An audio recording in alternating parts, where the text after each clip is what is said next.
परम मंगलमय प्रात परखलेश्वर अकारण करुणा वरुणालय भक्तवांछा कल्पतरु तड़द्वत विनंदित पीतांबरधारी श्री मुक्ति नारायण भगवान श्री गिरधरलाल प्रभु श्री बद्री नारायण भगवान की परम कृपा से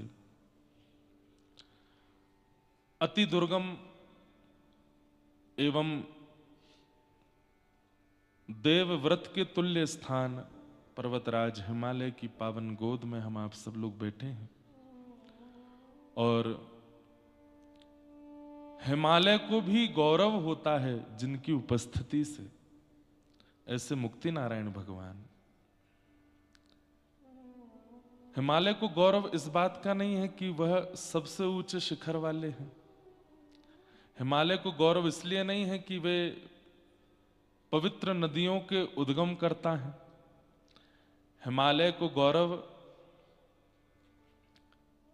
इस बात का नहीं है कि वे देखने में बहुत सुंदर लगते हैं। देवता भी हिमालय की यात्रा करने की योजनाएं बनाते रहते हैं। हिमालय को इस बात का गौरव है कि उनके पावन तटों पर साक्षात नारायण विराज रहे हैं और नारायण विराज करके संपूर्ण हिमालय को आनंदित कर रहे हैं। बंधुओं, तप की प्रथा सतयुग त्रेता द्वापर में रही, पर कलयुग में लोग तप नहीं करते। क्यों? क्योंकि कलयुग में व्यक्ति भजन कर ले वही बहुत बड़ी बात है, नाम कर ले वही बहुत बड़ी बात है, सेवा कर ले वही बहुत बड़ी बात है, तब तो बहुत दूर की बात हो जाती है। सामान्य भगवान का छोटा सा नाम वो बोलने में जब हमको आलस हो जाता है तो तब तो बहुत कठिनाई से होता है। इसलिए भगवान ने हम सबको दो जगह भगवान नारायण के तप विग्रह विराजमान है, एक बद्रीनाथ में, दूसरे मुक्तिनाथ में। वहां भी नारायण तप कर रहे हैं और यहां भी नारायण तप कर रहे हैं। बद्रीनाथ में तप करने का विधान क्यों है, क्यों कर रहे हैं तप? कर्म की पत्नी का नाम है तपस्या।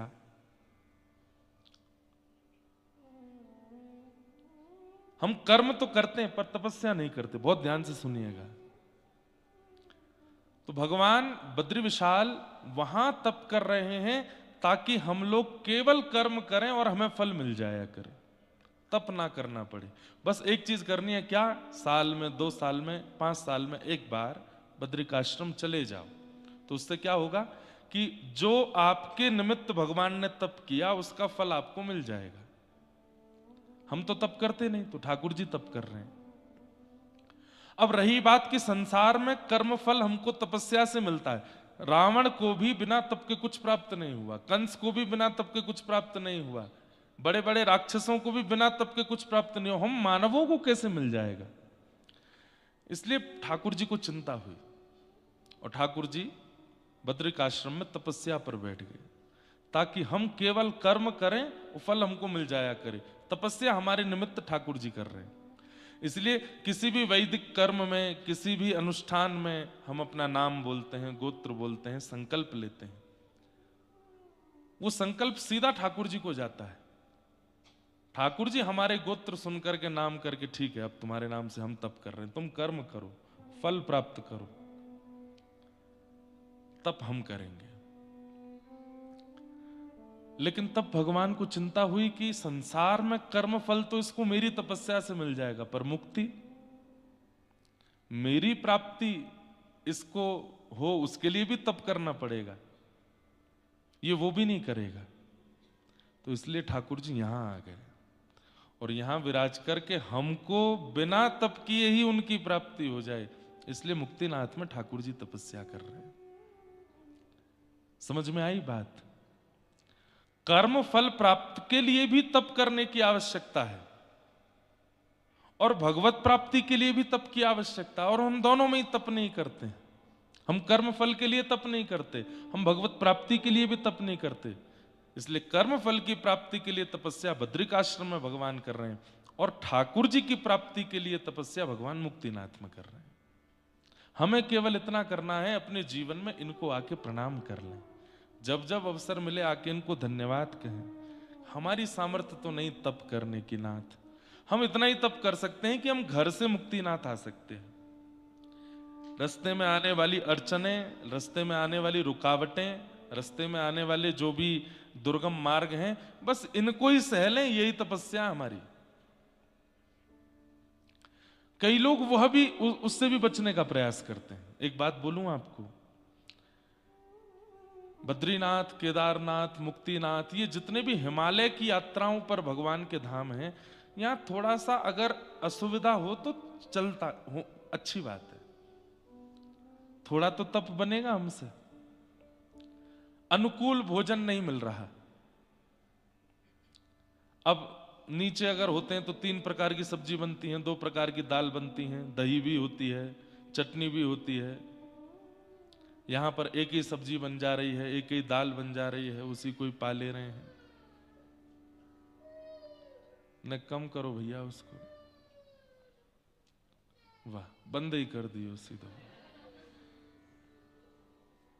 कल हमारे एक पंडित जी प्रसाद लेके जा रहे थे किसी के लिए, बेचारे बालक भी तपस्या कर रहे हैं ना।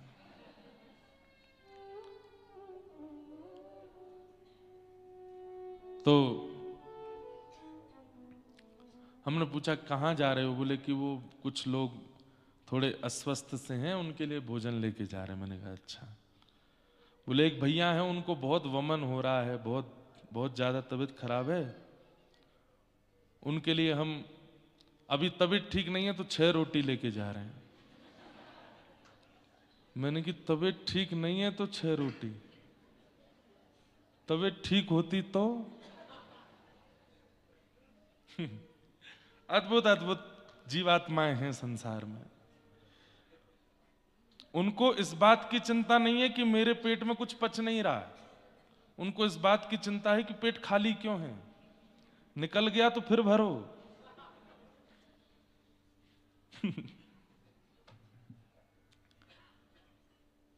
अद्भुत है। लेकिन हम एक बात कहना चाहते हैं, ये भूमि तप की है, यहां थोड़ा असुविधा भी सह लीजिए।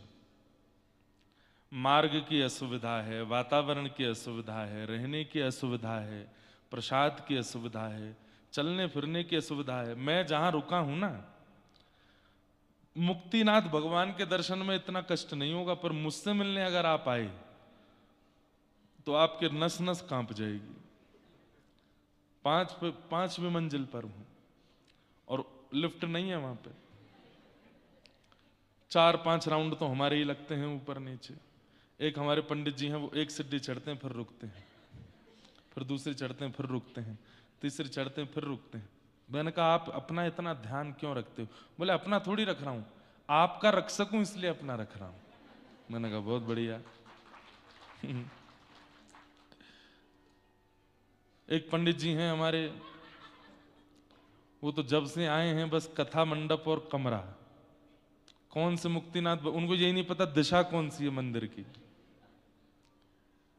अद्भुत है, पर थोड़ा सह लीजिए। यहां पर पालकियां भी हैं, यहां पर घोड़े भी हैं।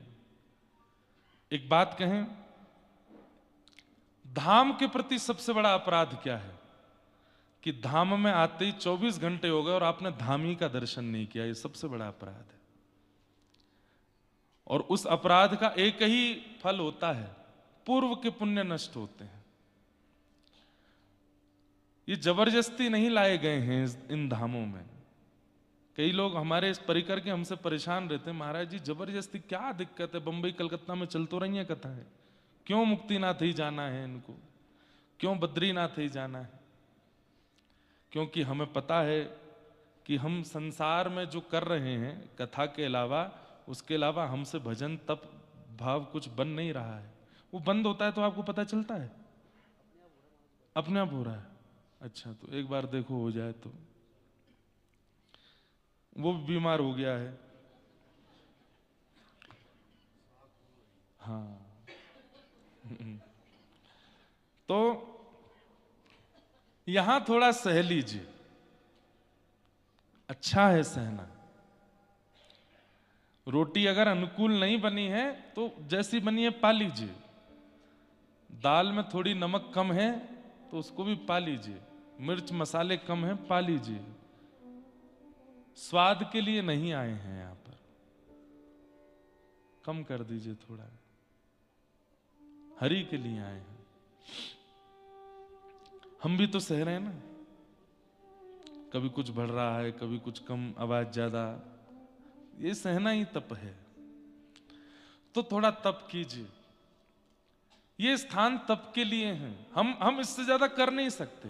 पर मैं आपसे निवेदन करूं, तप के कुछ विधान हैं।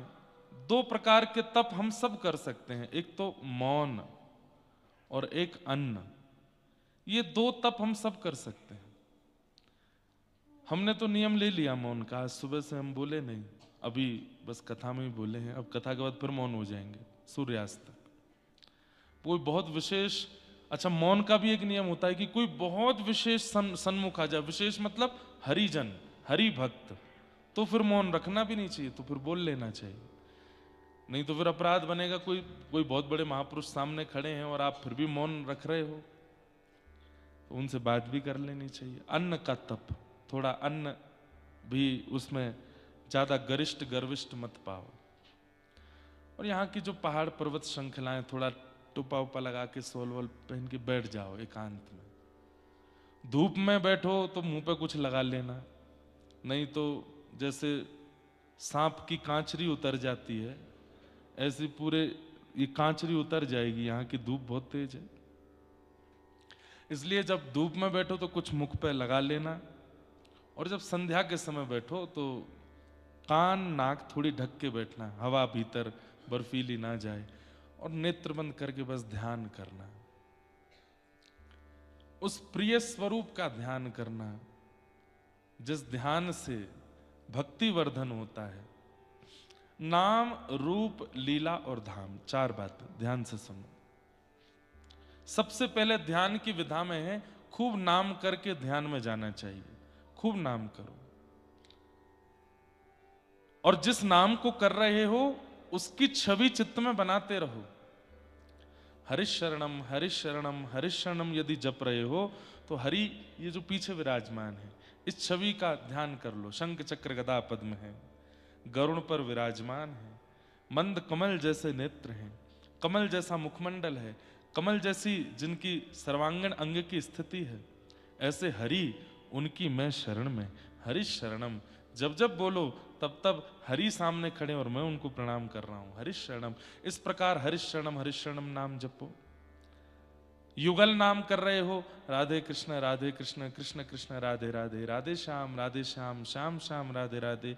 तो इसमें चिंतन क्या करो, यमुना जी का तट है, पावन गिरिराज जी की तलेटी है, बहुत सुंदर सघन वन है, सुंदर व्रज की रज है, और श्री प्रिया प्रियतम दोनों विहार कर रहे हैं। कभी वंशी बजा रहे हैं, कभी रास कर रहे हैं, कभी मान कर रहे हैं, कभी दान कर रहे हैं। इस प्रकार युगल नाम करते समय युगल की जितनी स्थितियां आपको अनुभव में है सब स्मरण कर लो। अष्टाक्षर मंत्र कर रहे हो जो गुरु प्रदत्त वैष्णव मंत्र है, उस मूल मंत्र को करते समय शालिग्राम भगवान का स्मरण, नारायण का स्मरण, सदगुरु का स्मरण, आचार्यों का स्मरण, गुरु परंपरा का स्मरण, सबका स्मरण करते हुए ध्यान में जाओ। नाम जप के रूप का अनुसंधान, लीला का अनुसंधान और धाम का अनुसंधान, ये 4 भाव एक साथ होंगे तब ध्यान लग पाएगा। नाम, नाम से रूप, रूप से लीला और लीला से धाम, इन चारों का स्मरण करके जब आप ध्यान में बैठोगे अद्भुत आनंद होगा। आधा घंटा, 1 घंटा, 40 मिनट, 2 घंटा, जितनी देर बैठ सको बैठो। वहां नहीं बनेगा जहां से हम आए हैं, वहां ध्यान नहीं हो पाएगा, यहां हो जाएगा, यहां हो जाएगा, क्योंकि यहां के वातावरण में ध्यान है।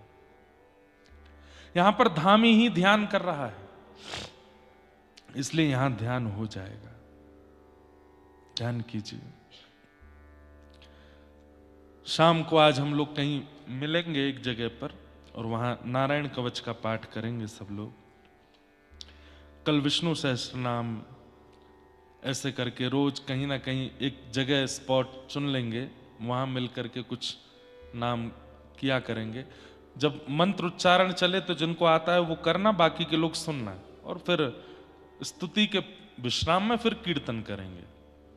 ऐसे करके एक संध्या के सत्र में भी मिलन जैसा सबसे हो जाएगा। कल आपने कहा कि स्त्रियां शालिग्राम की सेवा नहीं करती। हमारे घर पे 5 पीढ़ियों से स्त्रियां ही सेवा में हैं। नेक्स्ट हमारी बारी है तो क्या करें? अब मैं कोई अपने मन से बात नहीं कह रहा हूं, पर यज्ञोपवीत के बिना शालिग्राम जी को जब स्पर्श किया जाता है तो उनको वज्रघात के समान पीड़ा होती है। ऐसा उनको लगता है जैसे मानो कोई वज्र लगा रहा हो।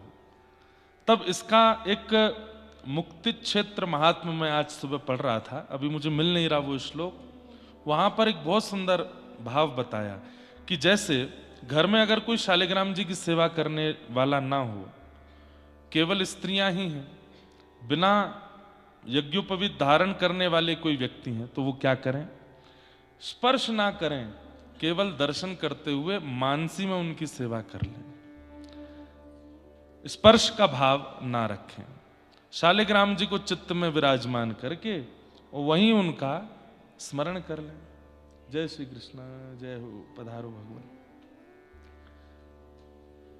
बड़ी कृपा।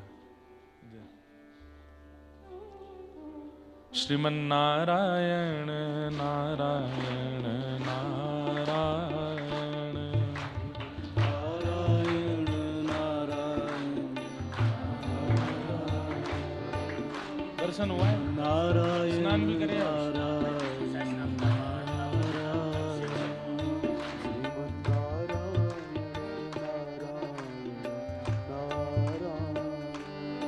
श्रीमन्नारायण नारायण नारायण, नारायण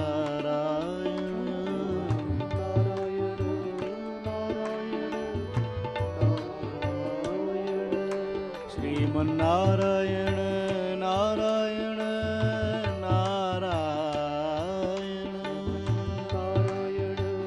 नारायण नारायण, श्रीमन्नारायण नारायण नारायण, श्रीमन्नारायण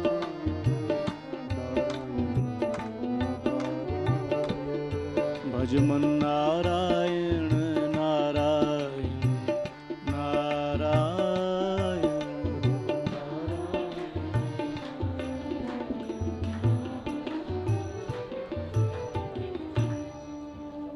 आसन पधरा दो वहां पे। हाँ, ठीक, विराज जाओ, आप सब लोग विराज जाओ, बड़ी कृपा है। सब लोग बैठ जाओ, यथावत बैठ जाओ। आप लोग भी कथा सुन लोगे तो अच्छा लगेगा। हाँ, सुन लो, थोड़ी सी सुन लो, बैठ जाओ, विराज जाओ। अभी बाद विश्राम में कर लेना है, बैठ जाओ। परम आनंद की बात है, श्री मुक्तिनाथ धाम की पावन कथा, और कथा के मध्य में आज द्वितीय दिवस के सत्र में हरिजन संगे हरि उर आने, गिरधर जब अपनों करी जाने। हमारे अष्ट सखा कहते हैं कि गिरधर आपको अपना चुके हैं, इसका प्रमाण क्या है? बोले अनायास ही हरिजन आपके सन्मुख आ जाएं और आपसे परस्पर प्रेम मानने लगें, आपको दर्शन देने लगें, आपसे वार्ता करने लगें, तो समझ जाओ हरि ने, गिरधर ने आपको स्वीकार कर लिया। मुक्तिनाथ की कथा, अब वृंदावन में कथा होती है, गोवर्धन में कथा हो, धाम में कथा हो, तो संत जनों को आमंत्रण, निमंत्रण और प्रार्थना की जाती है कि आप पधारें, और वहाँ यथासंभव समय होने पर संत जन कृपा करते हैं। लेकिन मुक्तिनाथ में तो अपनों को ही बुलाने में डर लगता है, सबसे बस कह दिया जाता भैया अपनी सुविधा अनुसार देख लो, आ सको तो आ जाना। लेकिन ऐसे दुर्गम मार्ग वाले इस पावन तीर्थ यात्रा पर हम कथा करने आए और बड़ी कृपा श्री ठाकुर जी की कि हमारे परम पूजनीय श्री दीनबंधु दास जी महाराज और हमारे पूज्य मलुक पीठ वाले महाराज जी के बिल्कुल तनु स्वरूप आप श्री का यहाँ आगमन और साथ ही हमारे बड़े महाराज जी के प्रिय श्री अनुराग दास जी और पूरा परिकर यहाँ मुक्तिनाथ धाम दर्शन करने के लिए आया है। आप सबका मंगलमय दर्शन पशुपतिनाथ में भी हो गए और फिर उसके बाद ये मंगलमय दर्शन मुक्तिनाथ में भी हुए। हम आपको एक मन की बात कह दें, वृंदावन में भी एक गुप्त मुक्तिनाथ है। कल हमने महाराज जी से ही कही तो महाराज जी खुद मेरी ओर देखे, बोले कहाँ? मैंने कहा मलुक पीठ में। तो बोले अरे वाह, हाँ सही कह रहे हैं। क्यों? 1.25 लाख से ज्यादा शालिग्राम भगवान वहां विराजमान है। आप लोग मलुक पीठ जाएं तो नीचे तो श्री मलुक पीठ बिहारिणी बिहारी जी विराज रहे हैं, ऊपर फिर नाम भगवान विराज रहे हैं प्रथम माले पे, और तृतीय माले पर 1.25 लाख से अधिक। कल हम बता रहे थे ना कथा में कि असुचि स्थान पर एक शालिग्राम जी विराज जाएं तो वो स्थान पवित्र हो जाता है। 12 शालिग्राम विराज जाएं तो 3 कोस तक का स्थान पवित्र हो जाता है। लेकिन 1.25 लाख शालिग्राम विराजमान हो जाएं तो जिस स्थान पर वो विराज रहे हैं उस स्थान का जहां तक परकोटा है, मतलब जैसे वृंदावन है, अब वृंदावन तो पूरा 84 कोस है, तो अब जैसे मान लीजिए 1.25 लाख शालिग्राम यदि बंबई में विराज जाए तो जितना बड़ा बंबई है उस पूरे बंबई क्षेत्र में कहीं कीट पतंग भी यदि मृत्यु को प्राप्त होंगे तो उनको मुक्ति प्राप्त होगी ही होगी। इस 1.25 लाख शालिग्राम भगवान के एक स्थान पर विराजमान होने का प्रभाव है। हमारे वृंदावन में मलुक पीठ में 1.25 लाख से अधिक शालिग्राम विराजमान है, साक्षात मुक्तिनाथ भगवान। और ऐसे ही नहीं कि एक जगह रखे हैं, ऐसा लगेगा ऊपर जाएंगे तो जैसे साक्षात शेषनाग विराज रहे हैं और उन पर श्री मुक्तिनाथ भगवान ऐसे पौड़े हैं, ऐसी सुंदर शेषनाग विराजमान, उनके मध्य में शालिग्राम भगवान। और नित्य सेवा होती है, नित्य तुलसी अर्चन होता है, नित्य चंदन तिलक इत्र आदि की सेवा पूर्ण रूप से वहां होती है। तो हमारे वृंदावन का गुप्त मुक्तिनाथ है मलुक पीठ। अब की बार कभी आप लोग जाएं तो दर्शन करना शालिग्राम भगवान के, अद्भुत है। तो आज मुक्तिनाथ में हमारे परम पूजनीय श्री दीनबंधु दास जी महाराज और परम पूजनीय श्री अनुराग दास जी महाराज, आप दोनों का मंगलमय दर्शन हुआ। आपको बारंबार प्रणाम करते हैं, वंदन करते हैं। हमारे पूज्य महाराज जी, उनकी परम कृपा आप दोनों के ऊपर है और आपके स्पर्श से महाराज जी की महक आने लगती है, महाराज जी का ही अनुभव होने लगता है। महाराज जी तो यहाँ आने से पूर्व आशीर्वाद दिए, पर यहाँ आकर के आप सबका अनुभव मिला तो लगा कि महाराज जी ही आपके रूप में यहाँ आ गए हैं। तो हम लोग निवेदन, आपका जो भाव था कि महाराज जी हमारे यहाँ तो 5 पीढ़ियों से स्त्रियां सेवा कर रही हैं शालिग्राम भगवान की, अगला नंबर आपका है, क्या करें।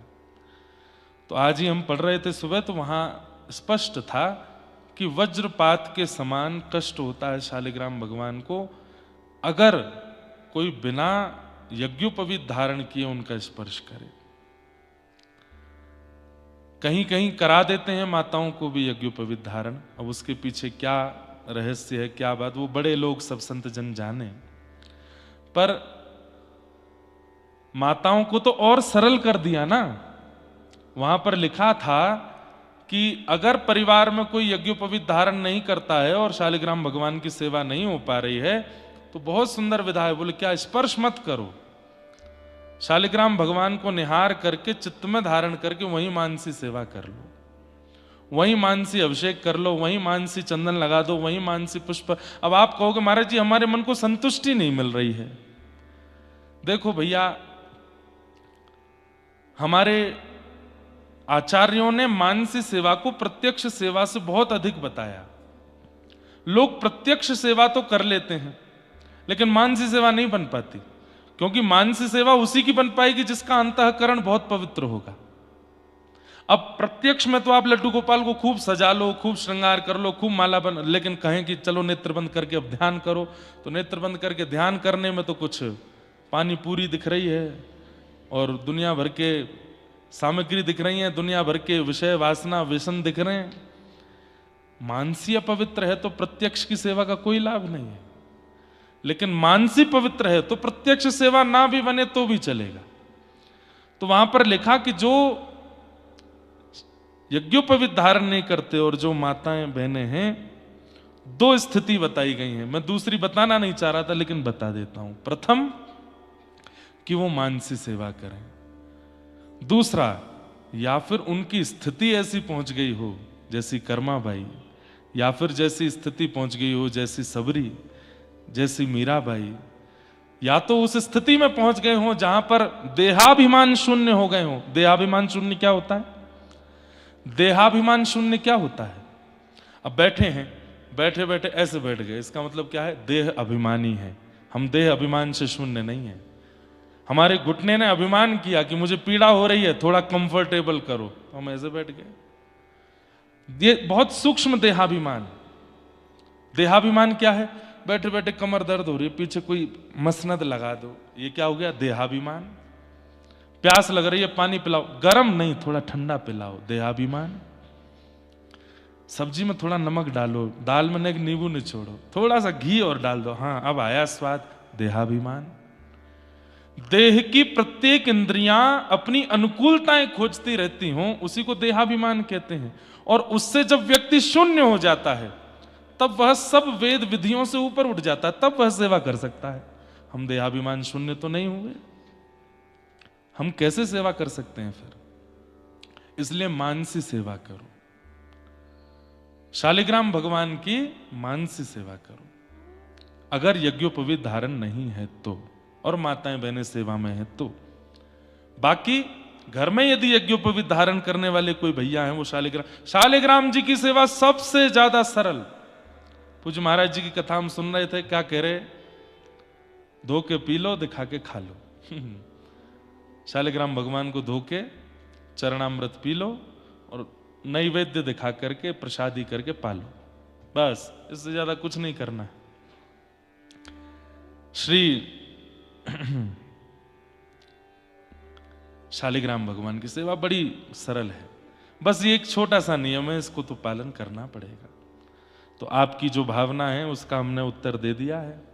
अब देखिए कितनी विडंबना है संसार की कि सरल नियम बता रहे हैं तो मजा नहीं आ रहा है, सरल नियम बता रहे हैं तो आनंद नहीं आ रहा है। कठिन बताओ हमको।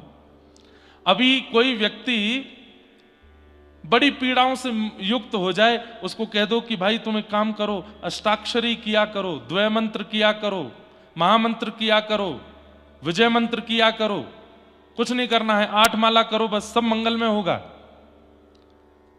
लेकिन उसी को कह दो मंगलवार के दिन सुबह सुबह उठना 3 बजे, कोरे कपड़े पहनना, और फिर क्या करना है? बोले 4 बजे ठीक, कोई देखे ना, देख लेना चारों तरफ नजर घुमा के, कोई देखने ना पावे, सामने कोई पीपल का पेड़ हो, नीम का पेड़ हो, उनको प्रणाम कर लेना।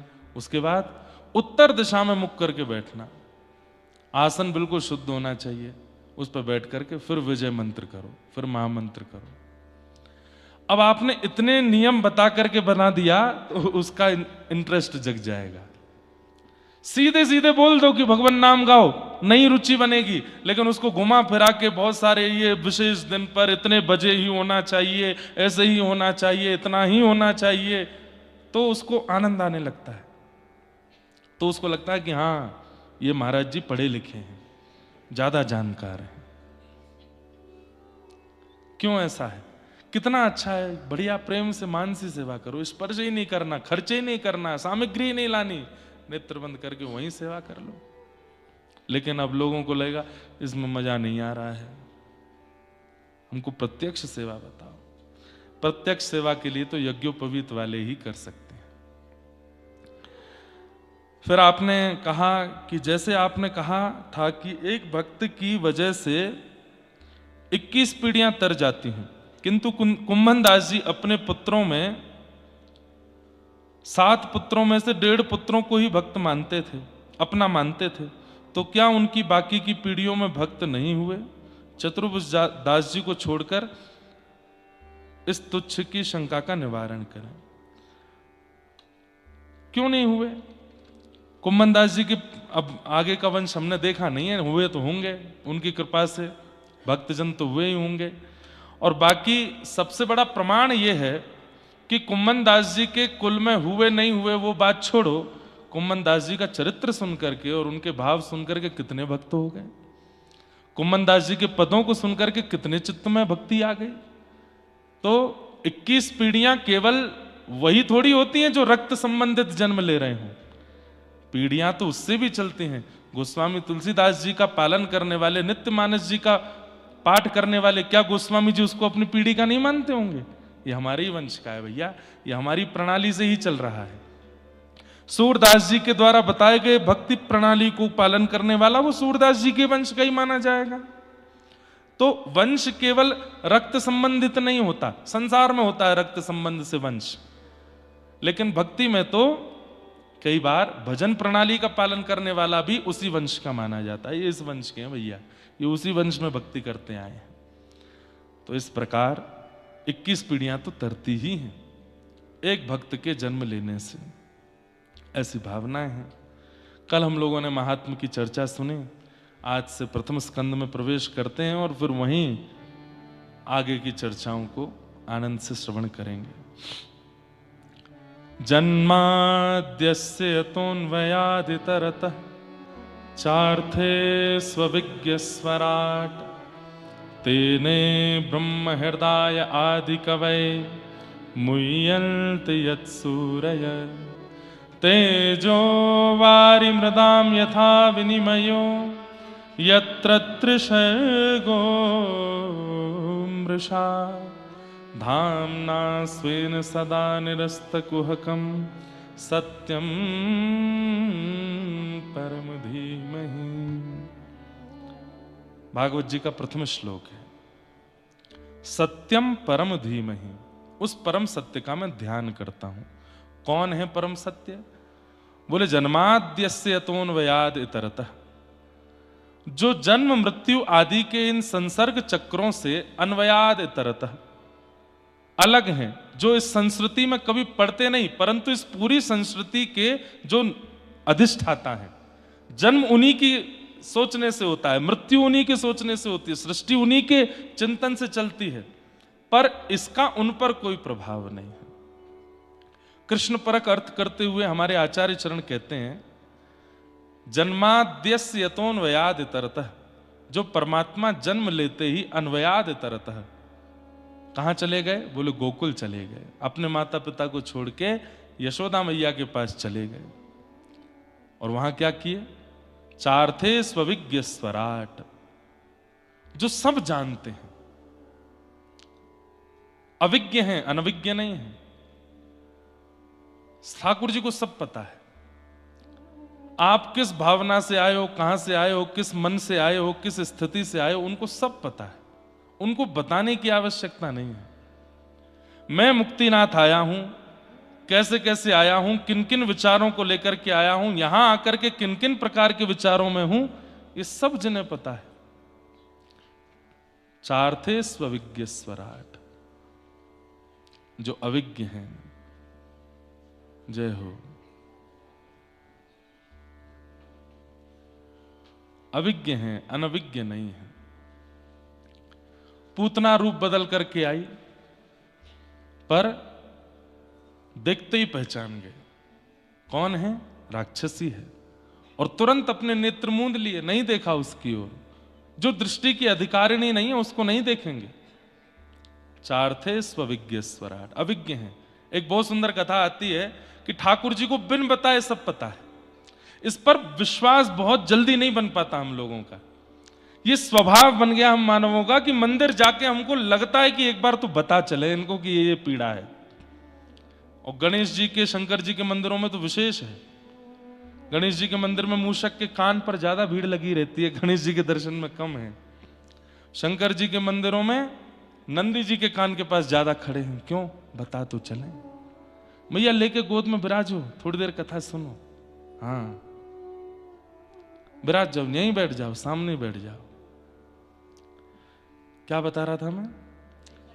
हाँ, तो एक ये मानव स्वभाव बन गया है, हम लोगों को बताने की बड़ी स्थिति रहती है कि हम बता दें। संसार में भी लोग बाग जब मिलते हैं, आप लोगों को तो बहुत मिलते हैं महाराज जी, उस जरूर बताते होंगे सुबह 4 बजे उठना हमारा नियम है महाराज जी, उसके बाद जब तक ये नहीं कर लें पानी नहीं पीते हैं।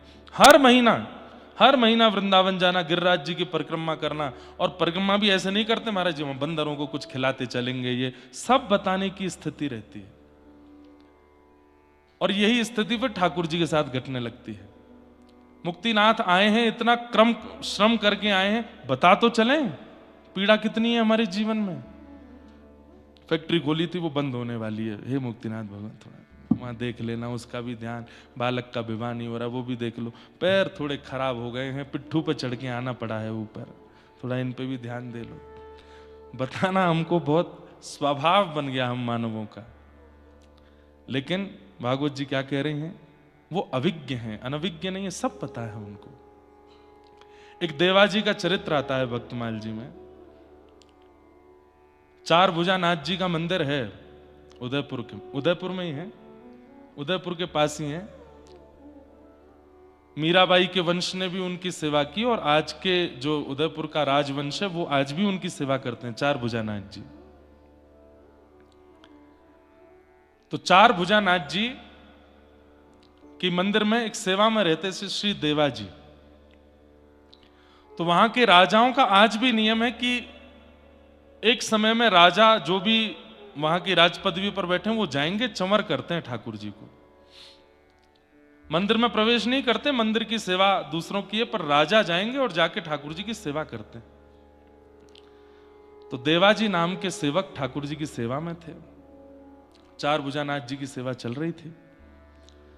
तो राजा का रोज का नियम कि शयन आरती में आना, चंवर करना, और फिर उसके बाद ठाकुर जी की शयन से पूर्व की माला और बीड़ा प्रसादी राजा को दी जाती, वो लेके जाते थे। राजा ने कह रखा था कि मैं राजवंश का हूं और कई बार ऐसे कार्य होते हैं कि मैं कभी कभी आने में विलंब हो जाएगा, तो आप ठाकुर जी की सेवा नियमित रूप से करना, मेरी प्रतीक्षा मत करना। सेवक बोले जैसी आज्ञा। तो 4 भुजानाथ जी की सेवा चल रही थी। आज राजा को आने में विलंब हो गया और आरती का समय हो गया, तो देवाजी ने आरती की। आरती करने के बाद ठाकुर जी के शयन की व्यवस्था की, ठाकुर जी की माला जी उतार ली। बोले थोड़ी देर में भी आ जाएंगे तो पहना देंगे, लेकिन कपाट बंद करते करते भी राजा नहीं आए। तो उन्होंने उस माला को, शयन की माला को ऐसे अपने सिर पर बांध लिया और बांध के सुंदर मस्तिष्क पर सजा लिया। कोई नहीं, आज राजा आए नहीं। और जैसे ही कपाट बंद करके माला सिर पर धारण करी, इतने में ही ढोल नगाड़े बज गए, राजा आ गया। देवाजी बड़े बेचारे परेशान हुए, बोले अरे मंदिर तो बंद हो गया, दर्शन तो नहीं मिलेंगे। कोई बात नहीं, माला जी सिर पर ही तो धारण करी है, गले में थोड़ी पहनी है, और हो भी जाए तो कौन सी बड़ी बात है। ठाकुर जी की प्रसादी एक बार हरिजन पहन लें, उनकी प्रसादी हो जाए, हरि की प्रसादी, हरिजन की प्रसादी फिर हमें मिले तो और अच्छा। तो देवाजी ने तुरंत माला उतार ली। राजा आए, बोले मंदिर बंद हो गए। बोले जी समय हो गया। तो कोई बात नहीं, चौखट को प्रणाम कर लिया और देवाजी ने कहा माला जी हैं ठाकुर जी की, मैं पहना देता हूं। जैसे ही कंठ में पहनाई, राजा का नियम था माला जी लेकर के सूंघते थे, उसकी सुगंध लेते थे, माला का दर्शन। तो जैसे माला का दर्शन किया तो वहां देवाजी के श्वेत बाल कोई टूट के माला में इर्ज गया। अच्छा एक बात बताएं, ये इर्जते नहीं है, ये ठाकुर जी इर्जाते हैं। ठाकुर जी जानबूझ करके अपने चरण में आए हुए भक्त की परीक्षा लेते ही लेते हैं। इसलिए भैया चरणाश्रित भयो तो परीक्षा के लिए न थोड़ी कमर पक्की करके रखा करो। कुछ भी हो सकता है, कैसे भी हो सकता है, ये कुछ भी कर सकते हैं, इसलिए तैयारी रखिएगा हर चीज की। राजा ने जैसी माला देखी तो माला में केश देके तुरंत देवाजी के सिर पर गए तो सफेद केश थे, बूढ़े बुजुर्ग वो भी। व्यंग में बोले, भगवान बूढ़े हो गए हैं क्या? भगवान के बाल पक गए हैं क्या? तो देवाजी के मुख से उन्होंने झूठ नहीं बोला, लेकिन अनायास मुख से निकल गया, हाँ ठाकुर जी बूढ़े हो गए। अच्छा, भगवान बूढ़े हो गए, हमारे चार भुजानाथ बूढ़े हो गए? बोला हाँ, कल आता हूं सुबह मंगला में, और मंगला में मुझे ठाकुर जी के केश का दर्शन करना है, देखूं तो सही कितने बूढ़े हो गए भगवान। और यदि ऐसा नहीं हुआ तो फिर आप अपने जीवन के लिए प्रार्थना कीजिएगा ठाकुर जी से। अब वो तो चले गए, देवाजी रोने लगे। उनको इस बात का कष्ट नहीं था कि मैंने झूठ बोला, ठीक है झूठ तो निकल गया, क्यों बोला पता नहीं, कैसे मेरे मुख से निकल गया, पर मैंने चिन्मय परमात्मा को बूढ़ा कैसे बोल दिया? इतने दिन ठाकुर जी की सेवा करते हुए, इतने दिन ठाकुर जी के अंग स्पर्श करते हुए भी मेरे मुख से ये निकल कैसे गया भगवान बूढ़े हो गए? बहुत कष्ट होने लगा चित्त को, और बस मन में सोचने लगे अब तो सब नष्ट हो जाएगा, सेवा भी छिनेगी, प्राण भी चले जाएंगे और सब खत्म हो जाएगा। लेकिन तुम जानत सब अंतर्यामी, तुम जानत सब अंतर्यामी, करनी कछु न करी, हाँ करनी कछु न करी, मुरी राखो लाज हरी, मुरी राखो लाज हरी। बोलना नहीं पड़ता है।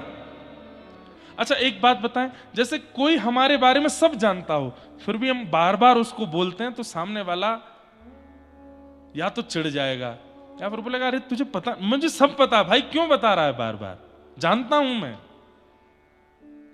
ठाकुर जी को मत बताओ, कहना नहीं है। और एक प्रेम का स्वरूप होता है कि बिना कहे सह लेना। जैसे अब मान लीजिए हम और महाराज जी प्रेमी, अब महाराज जी को कोई कष्ट हुआ, चलते चलते पैर में कुछ लग गया, अब महाराज जी जब मेरे पास आए, मैंने कहा महाराज जी रास्ते में कोई दिक्कत तो नहीं, सब हाँ बहुत बढ़िया बहुत अच्छा। ये एक प्रेम का स्वरूप होता है कि हम कष्ट सह करके भी अपने प्रेमी को ना बताएं, क्यों? चिंता हो जाएगी, उसको पीड़ा में आ जाएगा। माँ कभी कभी बालकों के साथ ऐसा करती है, बहुत दिन में बालक घर आता है, माँ से पूछता है ठीक था ना, सब ठीक है ना, आप ठीक हो, कोई कष्ट तो नहीं? माँ को बुखार भी आया था एक दिन, माँ का बीपी भी आई हुआ था एक दिन, माँ का शुगर भी फ्लक्चुएट हुआ था, लेकिन बालक को चिंता ना हो, नहीं बताती। नहीं बहुत अच्छा, मैं तो चक खाती थी, हैं ये बहू बनाती थी, खूब बढ़िया प्रेम से सोती थी, बालक को नहीं बताती। ऐसा ही प्रेम कभी कभी ठाकुर जी के सामने प्रस्तुत कीजिए, सह करके भी मत बोलिए। सुदामा जी महाराज पैदल चल करके गए, महीनों में पहुंचे द्वारिका, और ठाकुर जी जब पूछते हैं सुदामा जी कैसे हो, बोले मुझसे ज्यादा सुखी संसार में कोई नहीं है, धोती फटी हुई है, तन की स्थिति सब बता रही है, घर में बच्चे भूखे प्यासे हैं, और सुदामा जी कह रहे हैं मुझसे ज्यादा सुखी कोई नहीं है। सह करके भी प्रेमी को ना बताना, यह प्रेम की बड़ी चरम स्थिति है। इसलिए यहां कहा गया, भागवत जी के प्रथम श्लोक में कह दिया, ठाकुर जी अविज्ञ हैं, सब जानते हैं।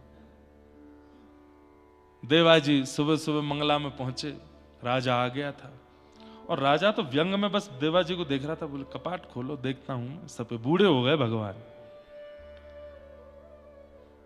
ताला खोला, अब मंदिर में एक साथ ही प्रवेश होता है, ऐसे भी नहीं पहले जाके कुछ कर आए हो।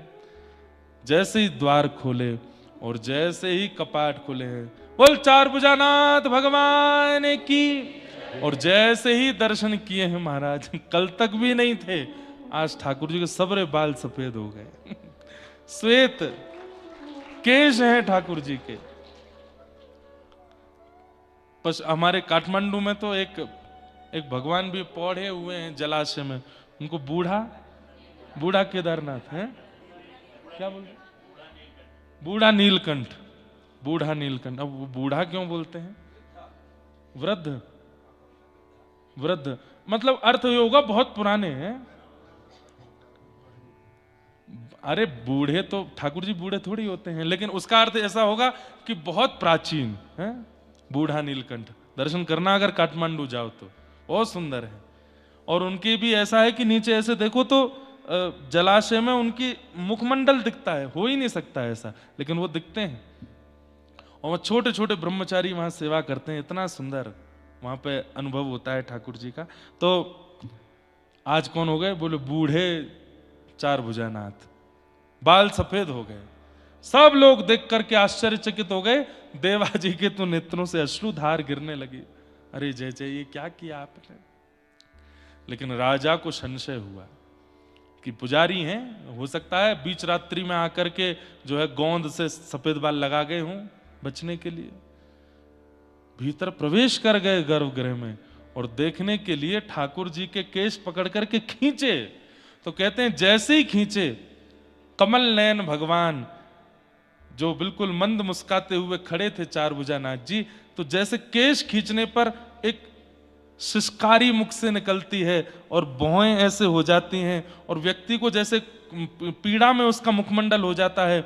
चार भुजानाथ जी के मुख से सिसकारी निकली और जैसे केश खींचने पर जो आवाज आती है या जैसा मुखमंडल हो, बिल्कुल वैसा मुखमंडल हो गया। और उसका दर्शन सबने किया, उस राजा ने भी किया। और उससे भी ज्यादा कष्टदायी, जब केश खींचे तो एक केश टूटा और वहां से रक्त प्रवाह होने लगा। राजा के नेत्र सजल हो गए। मुझे क्षमा कर दो नाथ, बहुत बड़ा अपराध हो गया मुझसे, मैं बहुत बड़ी भूल हो गई। मैंने संशय किया, आप पर तो किया ही किया, आपके भक्त देवाजी पर भी किया, मुझसे बहुत बड़ी भूल हो गई। जब बाहर आए तो ठाकुर जी को अपने ऊपर संशय, ठाकुर जी पर संशय हम लोग करते हैं ना, ठाकुर जी को इतनी पीड़ा। वृंदावन में कभी कभी दुकानदारों के यहाँ देखने में बहुत कष्ट भी होता है, ऐसे घुमा घुमा के लड्डू गोपाल देखते हैं, ये वाले बढ़िया नहीं हैं, इनके पाम थोड़े ऐसे हैं, इनके ऐसे, ये वाले दो, ये वाले। ठाकुर जी पर संशय क्या करना? ठाकुर जी सब मंगल में है, ठाकुर जी में नाप तोल क्या करना?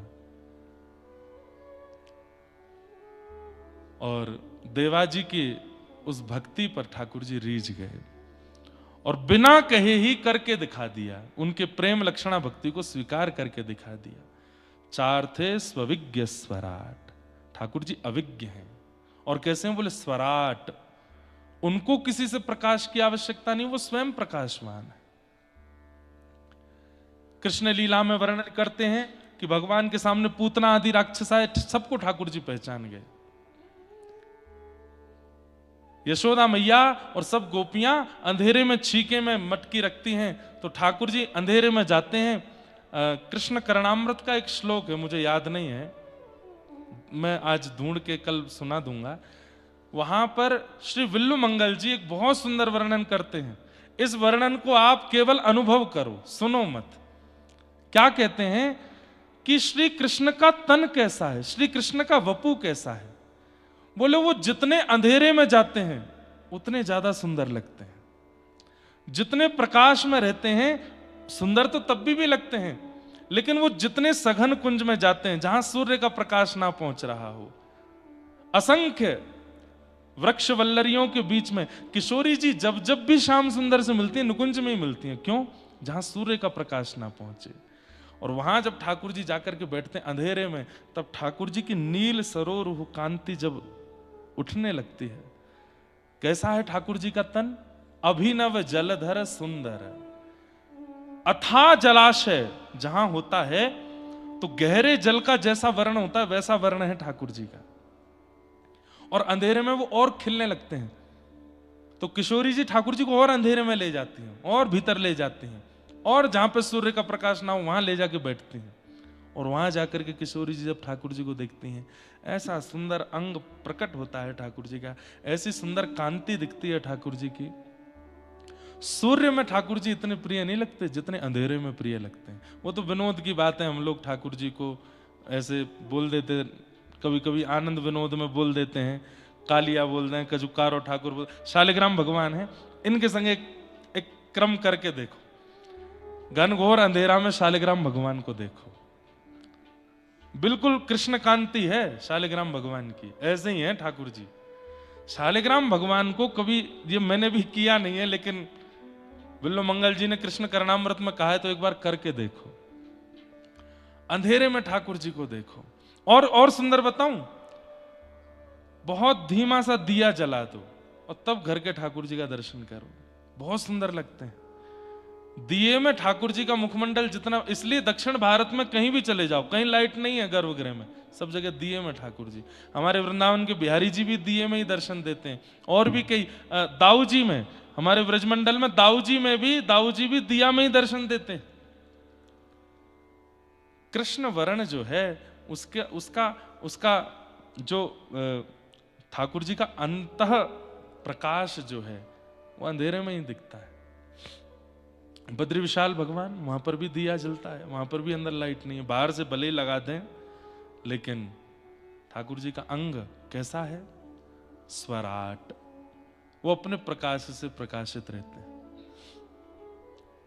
अपने प्रकाश से प्रकाशित रहते हैं, तो इतना आनंद कर देते हैं, तो इतने आकर्षक हैं। चार्थे स्वविज्ञ स्वराट तेने ब्रह्म हृदय आदि कवे मुह्यंति यत्सूरयः। ब्रह्मादि देवताओं को भी जो ज्ञान प्रदान करते हैं, इंद्रादि देवताओं को भी जो अपनी लीला पर मोहित कर लेते हैं, ऐसे परमात्मा तेने ब्रह्म हृदय आदि कवे मुह्यंति यत्सूरयः, बड़े बड़े देवताओं को भी जो मोहित कर लेते हैं। तेजो वारि मृदाम यथा विनिमयो, पृथ्वी अग्नि जल वायु आकाश, पंच तत्व। अच्छा, पंच तत्व का दर्शन मुक्तिनाथ में होता है। कल महाराज जी से रात में हम चर्चा कर रहे थे कि ऊपर दो ज्योति हैं। अच्छा महाराज जी, आज सुबह ये मुक्ति क्षेत्र महात्म्य है, इसमें मैं पढ़ रहा था, तो ब्रह्मा जी ने एक बार यहां पर यज्ञ किया और अग्नि रूप में महादेव का आवाहन किया, जल रूप में नारायण का आवाहन किया। तो इसीलिए दो अग्नि जो है वहां पर, एक पाषाण से प्रकट होती है और दूसरी जल से प्रकट होती है, वो दोनों हरि और हर के रूप में विराजमान है। और दूसरा बात यह है कि पंच तत्व हैं हमारे शरीर में, पृथ्वी जल अग्नि वायु आकाश, उन पंच तत्वों का भी समावेश वहां होता है। पंच तत्व मंदिर है वो, जहां पर अग्नि दर्शन होते हैं ऊपर। आप लोग गए कि नहीं? बुद्ध जी की जहां पर स्वरूप है उसके बगल में ही भीतर है, नीचे झुक के देखना पड़ता है, दो अग्नि के स्वरूप दिखाई देते हैं। वहां पंच तत्व हैं, पृथ्वी जल अग्नि वायु आकाश, सब कुछ है वहां पर। तो उन पांचों का तत्व यहां पर विराजमान है। पंच तत्वों को ठाकुर जी ने पवित्र किया कृष्ण लीला में। कैसे?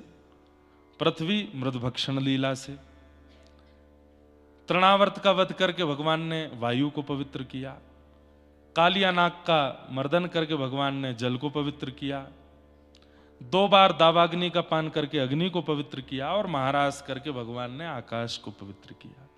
और इन पंच तत्वों से हमारा शरीर बना। इस प्रकार एक बात कह दें तो कोई अतिशयोक्ति नहीं, हम सब भगवान की प्रसादी हैं, सब भगवान के प्रसाद से युक्त हैं। लेकिन प्रसादी का सबसे बड़ा सुंदर स्वरूप है कि उसमें तुलसी पधराई हुई हो। मतलब हम वैष्णवी दीक्षा लेकर के कंठ में तुलसी धारण करें, सिर पर उर्धपुंड धारण करें, तो हम ठाकुर जी की प्रसादी माने जाएंगे, नहीं तो नहीं माने जाएंगे। तो जो बिना तुलसी के, बिना तिलक धारण किए घूम रहे हैं, पंच तत्व से तो वो भी बने हैं, पर ठाकुर जी के प्रसाद के योग्य नहीं है, भोग के योग्य नहीं है। हम तिलक धारण करके, कंठी पहन करके ठाकुर जी को बता देते कि हम आपके लायक हैं नाथ, स्वीकार करके देखो एक बार। चार्थे स्वविज्ञ स्वराट तेने ब्रह्म हृदय आदि कवे मुह्यन्ति यत्सूरयः तेजो वारि मृदाम यथा विनिमयो यत्र सर्गो मृषा। ये संसार अति मिथ्या है, लेकिन माया के कारण सत्य सा प्रतीत होता है।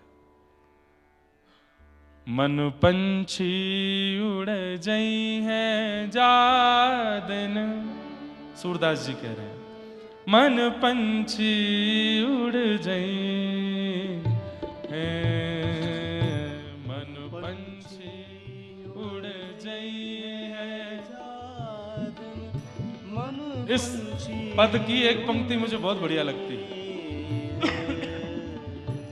जा प्रियतम सो प्रीत घनेरी, जा प्रियतम सो प्रीत घनेरी, सो देख डर जय सो देख डर जई। सूरदास जी कहते हैं जा प्रियतम सो प्रीति घनेरी, सो देख डर जई है। मृत्यु के उपरांत यदि प्रेमी दिख जाए तो क्या होगा? हमारे किसी अत्यंत सन्निकटवर्ती व्यक्ति हमें छोड़ के चला जाए और उसके जाने के 10-15 दिन बाद हम रो रो के बेहाल हैं, आंखें सूज गई हैं, और 10-15 दिन बाद अगर वो व्यक्ति हमें दिख गया तो भूत पिशाच निकट नहीं आवे, महावीर जब नाम सुनावे, ना सरो का रस पीरा, जपत निरंतर हनुमत बीरा, संकट ते हनुमान चुरावे, मन कर्म वचन ध्यान जो लावे। महाराज जी क्या हमारे वो दिखते हैं? कुछ तो बताओ, कैसा संसार है?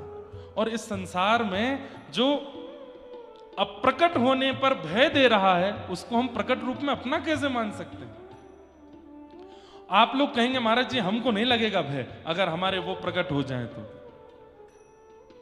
मुक्तिनाथ भगवान से मांग लो, रात्रि 8 बजे के बाद सुनसान हो जाता है मुक्तिनाथ, है ना? आपका जो बहुत प्रिय रहा हो उसका चिंतन करके मुक्तिनाथ भगवान से कहना आज मैं रात्रि 12 बजे निकलूंगा पहाड़ों पर, मेरे उस प्रिय को एक बार दिखा तो दो मुझे। पहला काम आप क्या करोगे पता है? ये मांग भी लिया तो रात्रि का भोजन तो होगा नहीं आपसे, और फिर मन में यूं ही कोसोगे काय को मांग लिया। अरे नहीं देखना भैया, तो दूर ही रहे हमसे। वो नहीं भी आया होगा तो खिड़की में दिख जाएगा और उसको देख करके रात्रि बुखार। तो महाराज जी अगली बार कभी कथा होगी तो मुक्तिनाथ आएंगे, अभी चलते हैं। क्यों? वो प्रेमी कैसे हो सकता है आपका? वो प्रिय कैसे हो सकता है जिसके अप्रकट होने पर, जिसके अंतर्ध्यान होने पर, और ये अप्रकट अंतर्ध्यान तो भगवत शब्द हैं, मृत्यु हो जाने पर, वह दिखने पर अगर भय दे रहा है, वो अपना कैसे हो सकता है? संसार की हर वस्तु अंतर्ध्यान होने के बाद में कष्ट देने लगती, भय देती है, वो अपनी कैसे हो सकती है? जा प्रियतम सो प्रीत घनेरी, जा प्रियतम सो प्रीत घनेरी, सो देख डर जई सो देख डर जई। कौन है ऐसा जिससे कभी डर नहीं लगता? बिन गोपाल को नहीं अपनो, बिन गोपाल को नहीं अपनो, बिन गोपाल को नहीं अपनो, बिन गोपाल को नहीं अपनो, जासों की रहती रही जासों की रात रही। ओ मन पंछी उड़ जाए हैं जा दिन, मन पंछी उड़ जाए हैं, मन पंछी उड़ गई है जा दिन, मन पंछी उड़ गई। जा प्रियतम सो प्रीति घनेरी, सो देख डर जई हैं। तो फिर ये संसार कैसे अपना हो सकता है? हम एक बात कहें, कथा क्या है पता है? संसार में रहने के लिए नाटक सिखाया जाता है, कैसे नाटक करना है, पति को कैसा नाटक करना है, पत्नी को कैसा, बच्चों को कैसा, माता पिता को कैसा, व्यवहार में कैसा, व्यापार में कैसा, ये सब नाटक सिखाए जाते हैं यहाँ पर कि भाई वहां नाटक करो और ठाकुर जी के सामने वास्तविक रहो। वहां नाटक ही करना है, अपने आप को ऐसा दिखाना है कि भाई हमसे बड़ो, तुमसे कोई प्रेम करने वाला है ही नहीं, लेकिन अंतर्निष्ठ राजा की तरह। प्रिय तो केवल राघव है, प्रिय तो केवल माधव है, उनसे प्रिय कोई नहीं है। प्रिय तो सबसे ज्यादा वही है।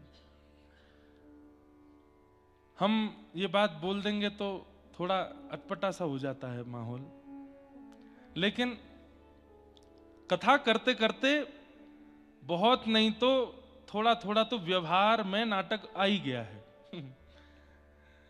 थोड़ा तो नाटक आ ही गया है। व्यवहार मतलब यहां की बात का जो हमारा जीवन है उसमें थोड़ा बहुत नाटक तो रहता ही है। परिवार में कुछ क्रम होते हैं, कई बार पारिवारिक क्रियाएं होती हैं, उन सब क्रियाओं में जाते हैं। अब हम बोल देंगे तो ये सब बहुत वायरल वाली चीज हो जाती है। हम अपने व्यवहार में भी नाटक करते हैं, अपने विवाह में भी नाटक ही कर रहे थे। वहां पर यहाँ हंसो, यहाँ बैठो, ये करो, यहाँ चलो। नव प्रसंग था जीवन का, लेकिन बहुत मतलब जैसे कांप सा रहा था मैं भीतर से कि कैसे करें ये व्यवहार, लेकिन करना है। तो हमने अपने लाल जी को आगे रखा सब जगह। जो जो मैंने कि मेरे संग जो करना पहले इनके संग करो। तो कई वो क्रम होते हैं दुल्हा के, उसको काजल लगाते हैं, हल्दी लगाते हैं, वो सब हमने लाल जी को भी लगवाई। मैं क्यों, 1 महीना बाद ब्याह तो इनका भी है, तो अभी से इनके भी करो। तो उससे थोड़ा सा मन शांत था कि चलो ये हम घोड़ी पे बैठे तो वो हाथी पे बैठ के चल रहे आगे, मैंने इनको देखते हुए चलेंगे। और ये इसमें कोई आश्चर्य वाली बात नहीं, या परिवार का कोई व्यक्ति प्रश्न उठाए कि भाई तुम ऐसे कह रहे थे। अरे नहीं, जब आप आध्यात्मिक पथ, भक्ति पथ पर चलने लगते हैं तो आपका ये स्वरूप हो जाएगा कि आप ज्यादा व्यवहार निभाने में कुशल नहीं रह पाओगे। फिर व्यवहार निभाने में भी आपको ठाकुर जी चाहिए वहां पर, तभी अब वो व्यवहार निभ पाएगा, नहीं तो नहीं हो पाएगा।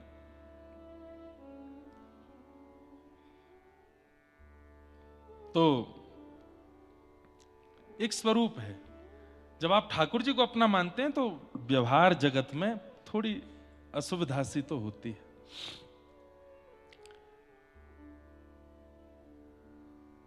यत्रत्र शर्गो मृषा, ये संसार अमृष है, लेकिन माया के कारण सत्य सा प्रतीत होता है। झूठा है लेकिन सत्य जैसा लगने लगता है। तो क्या करें, हम इस संसार को असत्य तो नहीं मान सकते। अगर असत्य मान के जीने लग जाएं तो हम मानव नहीं रह पाएंगे, फिर देवता हो जाएंगे। अब मेरे सामने आप आए, मैंने कहा तुम तो असत्य हो बेटा, तुम्हारा कोई अस्तित्व नहीं है, ये सब माया है, मैं भी माया हूं, तुम भी ऐसे करके रहने लग गया तो 2 बातें होंगी, या तो सिद्ध घोषित हो जाऊंगा या पागल, 2 ही चीजें घोषित हो जाएंगी। तो ऐसे करके रह तो नहीं सकते। तो क्या करें, संसार को असत्य मानना असंभव है, संसार तो सत्य ही लगेगा। तो क्या करो, सत्य संसार में सत्य परमात्मा का अनुभव करने लग जाओ। हाँ, ये संसार सत्य है, ये संबंध सत्य है, ये परिवार सत्य है, ये धन सत्य है, ये संपदा सत्य है, ये परिवार, ये घर सत्य है, पर इन सब में ठाकुर जी को विराजमान कर लो। तो फिर घर सत्य लगे तो भी अच्छा, पत्नी सत्य लगे तो भी अच्छे, बच्चे सत्य लगे तो भी अच्छे, संपत्ति सत्य लगे तो भी अच्छे। क्यों, सब में ठाकुर जी विराज गए। संसार है मिथ्या, लेकिन आपने सब जगह ठाकुर जी को विराजमान कर दिया, सर्वम खलु इदम ब्रह्म, तो फिर उसको सत्य मानने में दिक्कत नहीं है, क्योंकि सब जगह ठाकुर जी बैठे हैं। मीराबाई, सूरदास, जितने भी भक्तों के चरित्र आप सुनते हैं, ये भी संसार में रहे, जानते हुए भी कि ये संसार मिथ्या है, पर सब जगह गिरधर को बैठा दिया, सब जगह गिरधर को बैठा दिया, तो निर्वहन करने में दिक्कत नहीं हुई, अच्छे से निर्वहन हो पाया।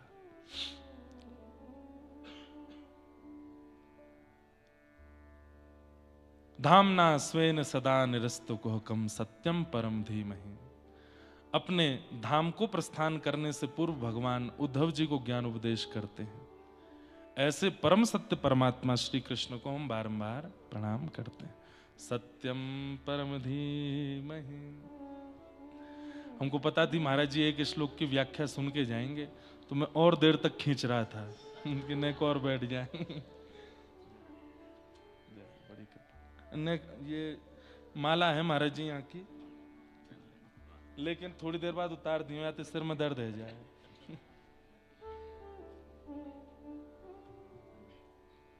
आओ,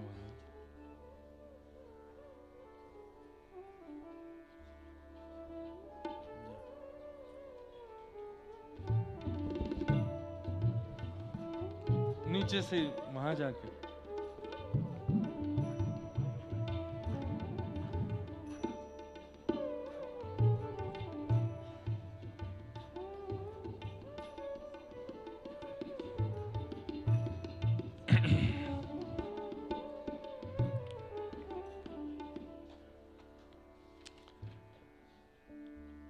सत्यम परम धीमहि, ऐसे परम सत्य परमात्मा को हम बारंबार प्रणाम करते हैं, उनका ध्यान करते हैं। धीमहि शब्द का अर्थ ध्यान करना होता है। इसलिए मैं बार बार प्रकाश डाल रहा हूं इस बात पर कि कीर्तन वृंदावन में कर लेना, नाम जप वृंदावन में उछल उछल के खूब कीर्तन कर लीजिए, भजन कर लीजिए, ध्यान यहां करो, यहां ध्यान कीजिए। कथा हो जाने के बाद अगर ये हॉल भी बढ़िया लगे तो यहीं पीछे बैठ के थोड़ी देर ध्यान कर लो। और एक और बात, अगर आप वहां ध्यान करते हो और ध्यान में कुछ ऐसा आता है जो नहीं आना चाहिए तो वहां ध्यान रोक देना चाहिए। पर यहां ध्यान में अगर कुछ ऐसा आ रहा है जो नहीं आना चाहिए, थोड़ी देर आंख खोलो, जलपान करो, फिर से ध्यान करो, क्योंकि ये भूमि ध्यान की है, यहां ध्यान कर पाओगे। और एक बहुत बड़ी बात बता दूं, हो सकता है कि आप अपने इष्ट का दर्शन भी कर लो। हमारे यहाँ जो दर्शन में सालों लग जाएंगे वो यहाँ दिन में भी हो सकता है, एक दिन में, एक घंटे में भी हो सकता है, क्योंकि ये ध्यान की भूमि है। इसलिए खूब ध्यान करो। सत्यम परम धीमहि, ऐसे परम सत्य परमात्मा का मैं ध्यान करता हूं कि धर्म प्रोजत कई तवोत्र परमो निर्मत्सराणाम सताम। हमको पता है ऐसी जगह कथा होती है ना, बहुत आनंद आता है, स्वतंत्र होकर बोलने का मन होता है, और स्वतंत्र होकर के भी एक एक विषय पर खूब प्रकाश डाल करके धीमे धीमे, कोई ऐसा नहीं जो मन में आ जाए। और ये तो मैंने स्वरूप रखा ही है कि मैं सोच के नहीं आता, व्यासपीठ पे आके जो मन में आता है वो बोलने लगते हैं, और समर्पित भाव से कि हे भागवत जी आप बुलवाओ, आप उत्तर दिलवाओ, जो दिलवाओगे वो उचित होगा। तो सोच तो रहा था विष्णु सहस्त्रनाम पर कुछ कहेंगे, या फिर नारायण कवच पर कुछ कहें या कुछ कहें, पर सुबह आया मन में कि स्वच्छंद तुम तो जो मन में आए कहते रहो, भागवत जी के भीतर ही रमण करते रहो, ये आंगन तुम्हारा है भागवत जी का, यहीं खेलो। कभी बैट हाथ पड़ जाए तो बॉल से खेलो, कभी बड़ी बॉल आ जाए तो फुटबॉल खेल लो, कैरम बोर्ड आ जाए तो स्ट्राइक मार दो, खूब बढ़िया सब करना है। तो भागवत जी में ही घूमते रहेंगे हम अगले 7 दिन तक। विशेष कुछ मन में आ गया तो वो शुरू कर देंगे, ऐसा कुछ नियमित नहीं रखेंगे कि यही बोलना है। धर्म प्रोजित कई तवोत्र परमो निर्मत सराणाम सताम वैद्यम वास्तव मत्र वस्तु शिवदम तापत्रयोन्मूलनम श्रीमद्भागवते महामुनि कृते किंबा परैरीश्वरः सद्यो हृदय वरुध्यते त्रिकृतभि शुश्रूषुभिस्तत्क्षणात्। श्रीमद् भागवत का विषय क्या है? हमारे चित्त में परम धर्म का उद्दीपन होना। एक बात सुनिएगा, धर्म और परम धर्म की मैंने बहुत व्याख्याएं की हैं कथाओं में। धर्म किसे कहते हैं? जहां देह प्रधान क्रिया हो वो धर्म, और जहां आत्म प्रधान क्रिया हो वो परम धर्म। आप परिक्रमा लगा रहे हो कैसे? पैरों से, वो धर्म है। आप दंडवत कर रहे हो शरीर से, वो धर्म है। लेकिन आप नेत्र बंद करके वही सब क्रिया चित्त में कर रहे हो, ये परम धर्म है। और सबसे बड़ी बात, कथा सुन रहे हो, यहां पर देह की कोई क्रिया नहीं है, केवल आप बैठ करके श्रवण करके आत्मा का पोषण कर रहे हो, ये सबसे बड़ा परम धर्म है, कथा सुनना। लेकिन परम धर्म का अगर एक और पर्यायवाची कहा जाए तो उसको कहेंगे वैष्णव। वैष्णव जो होते हैं, मतलब भगवत प्राप्ति करने की इच्छा जिनकी हो या भगवत प्राप्त जो हो चुके हैं, उनको वैष्णव कहते हैं। उन वैष्णवों के कुछ लक्षण हैं, उन लक्षणों से युक्त वैष्णवों को ही परम धर्म कहते हैं। कौन कौन से लक्षण हैं? ध्यान पूर्वक सुनिएगा। परम वैष्णवों के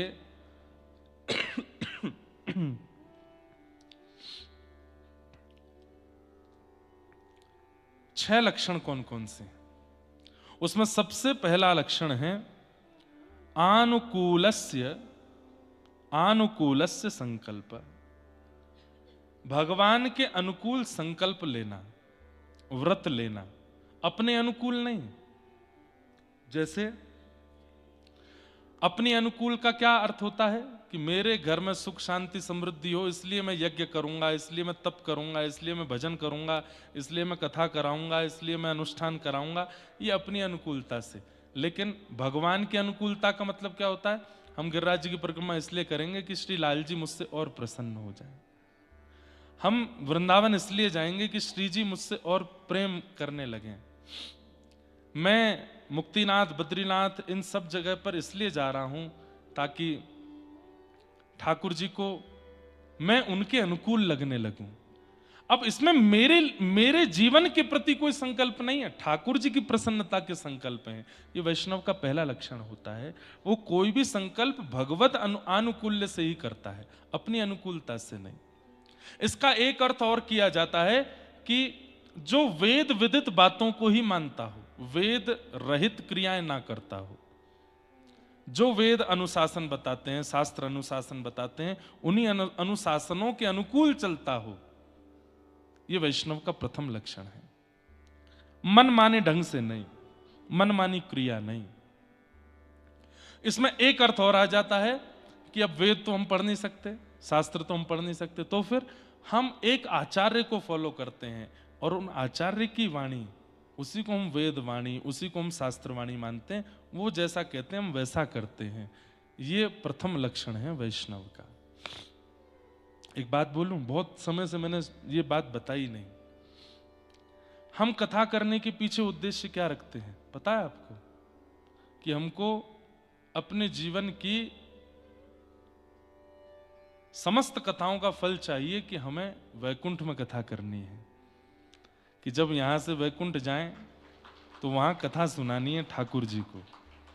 समस्त कथाओं का फल हमको यही चाहिए कि सामने हमारे ठाकुर जी बैठे हो श्रोता बन के, और हम उनको कथा सुनाएं।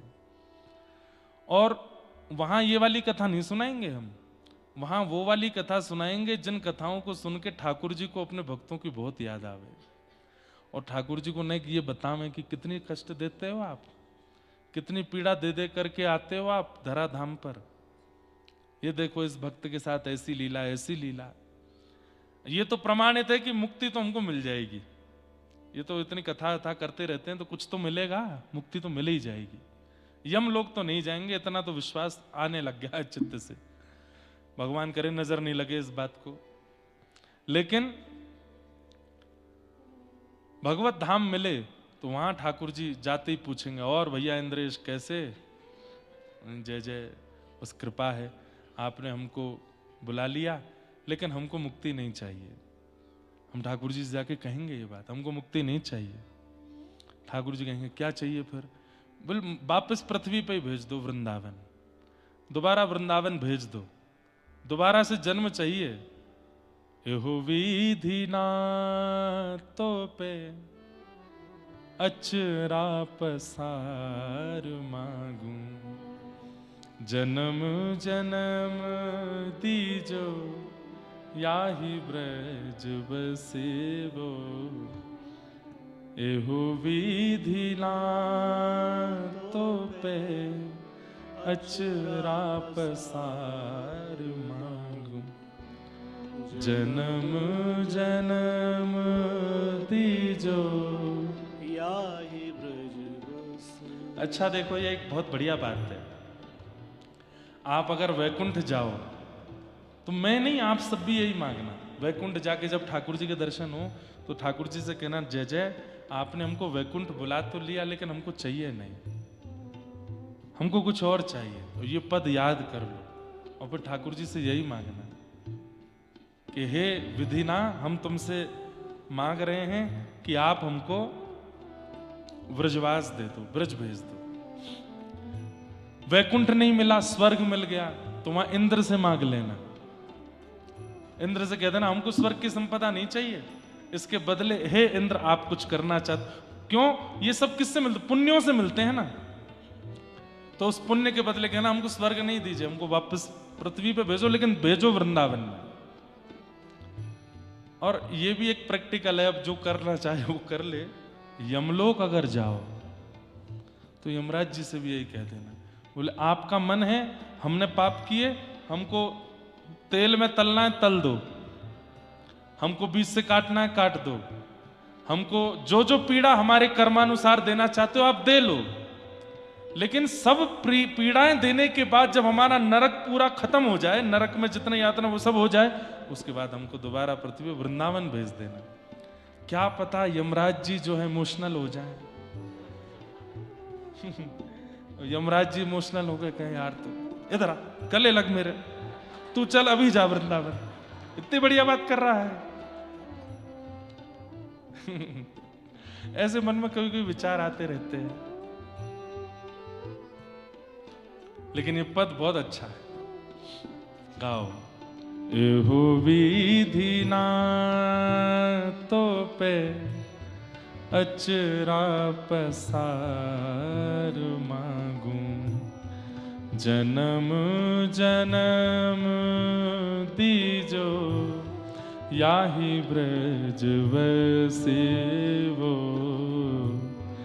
एहो विधि ना तो पे अचरा पसार मांगूं, जन्म जन्म दीजो याहि ब्रज बस। और ब्रज में भी अगर हो सके, अहीर की जात समीप नंद घर, अहीर की जात समीप नंद।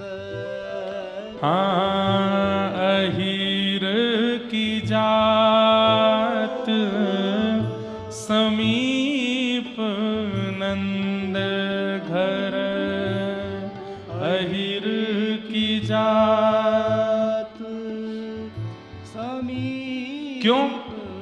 वहां क्या मिलेगा? ओ हेरी हेरी श्याम सुभग, घरी घरी हसी वो। हेरी हेरी श्याम सुभग, घर घर। हेरी हेरी मतलब,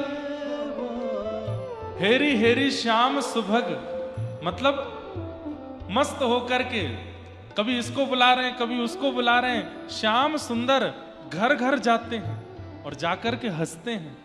वो रूप मुझको देखना है, इसलिए अहीर की जात समीप नंद घर, एहो विधि ना तो पे अचरा पसार मांगू, जन्म जन्म दीजो याही ब्रज बसे वो। आहा, तब विधाता बोलेंगे अच्छा ठीक है भेज देता हूं। तो क्या एक बार श्याम सुंदर का दर्शन करके तुम आनंदित हो जाओगे? नहीं, जब हम अहीर बन के जाएंगे, हमारे घर में गैया होंगी, उनका दूध निकाल करके जब हम दूध घी दही गौरस अपने घर में रखेंगे, तो जिस प्रकार श्याम सुंदर सब गोपियों के यहाँ जाते हैं, एक दिन हमारे घर भी आएंगे। और दधी के दान में से व्रज की बीथिन, दधी के दान में से व्रज की बीथिन, झक झोरन अंग अंग को परसी वो, झक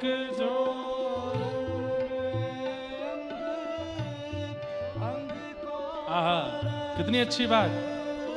ब्रज में जब मैं जन्म लेकर के जाऊंगा या जाऊंगी और मेरे घर जब दही होगा, तो दही के दान के लिए श्याम सुंदर आएंगे, और जब मैं दान देने से मना करूंगा या करूंगी तो वो मेरा हाथ पकड़ेंगे, मैं अपना हाथ छुड़ाऊंगी वो दूसरा हाथ पकड़ेंगे, मैं दूसरा हाथ छुड़ाऊंगी तो वो मेरी कमर से मुझे पकड़ लेंगे, और इन सब छुड़ाने पकड़ने के बीच में उनके अंग का स्पर्श मुझको हो जाएगा। बार बार नेत्रों को दर्शन और शरीर को अंग का स्पर्श। अरे ये सुख स्वर्ग में नहीं मिल सकता, वैकुंठ में नहीं मिल सकता, गोलोक धाम में नहीं मिल सकता, ये तो व्रज में जन्म लेने से ही प्राप्त होगा। इसलिए विधाता एहो विधि ना तो पे अचरा पसार मांगू, जन्म जन्म दीजो याहि ब्रज बसे वो, एहो विधि नाथ। गाइए। अरे विधाता बैठे हैं मुक्तिनाथ, इन्हीं से तो मांगना है, इन्हीं से तो कहना है ये बात।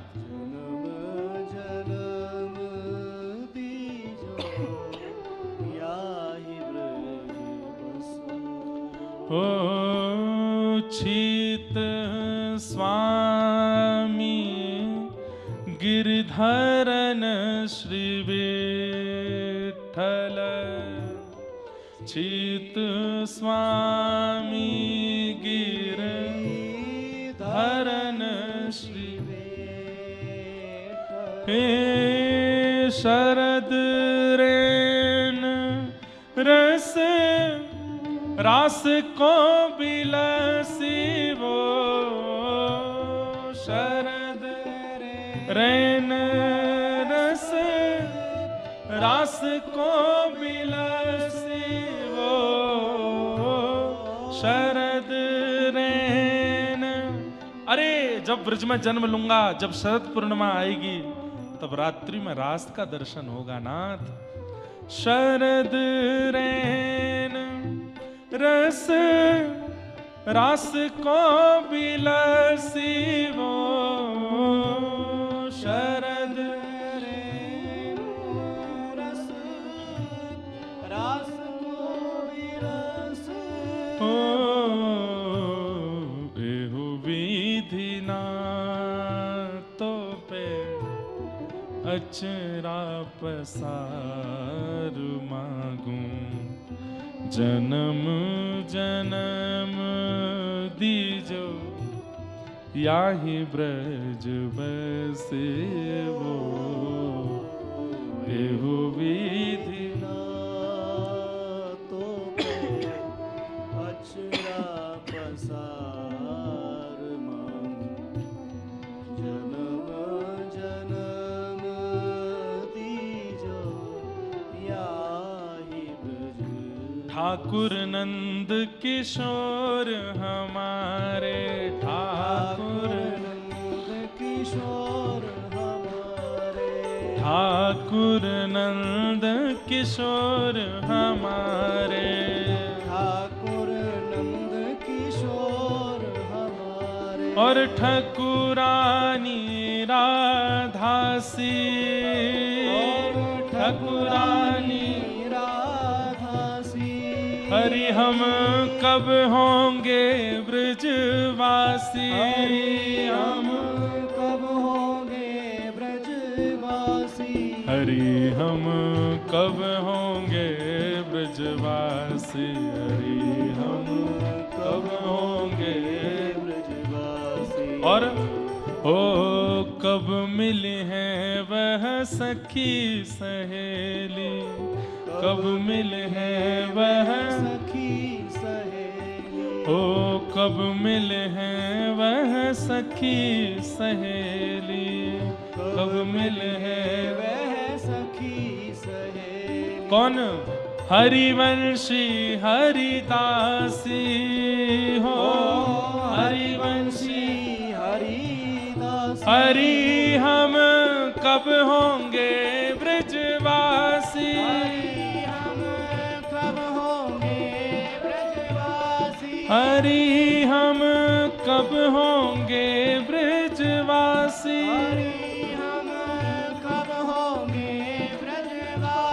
हरि हम कब होंगे ब्रजवासी, हरि हम कब होंगे ब्रजवासी। ओ वंशी वट की शीतल छैया, वंशी वट की शीतल छैया, वंशी वट की शीतल छैया, वंशी वट की शीतल छैया। और सुभग नदी यमुना सी हो, सुभग नदी यमुना सी।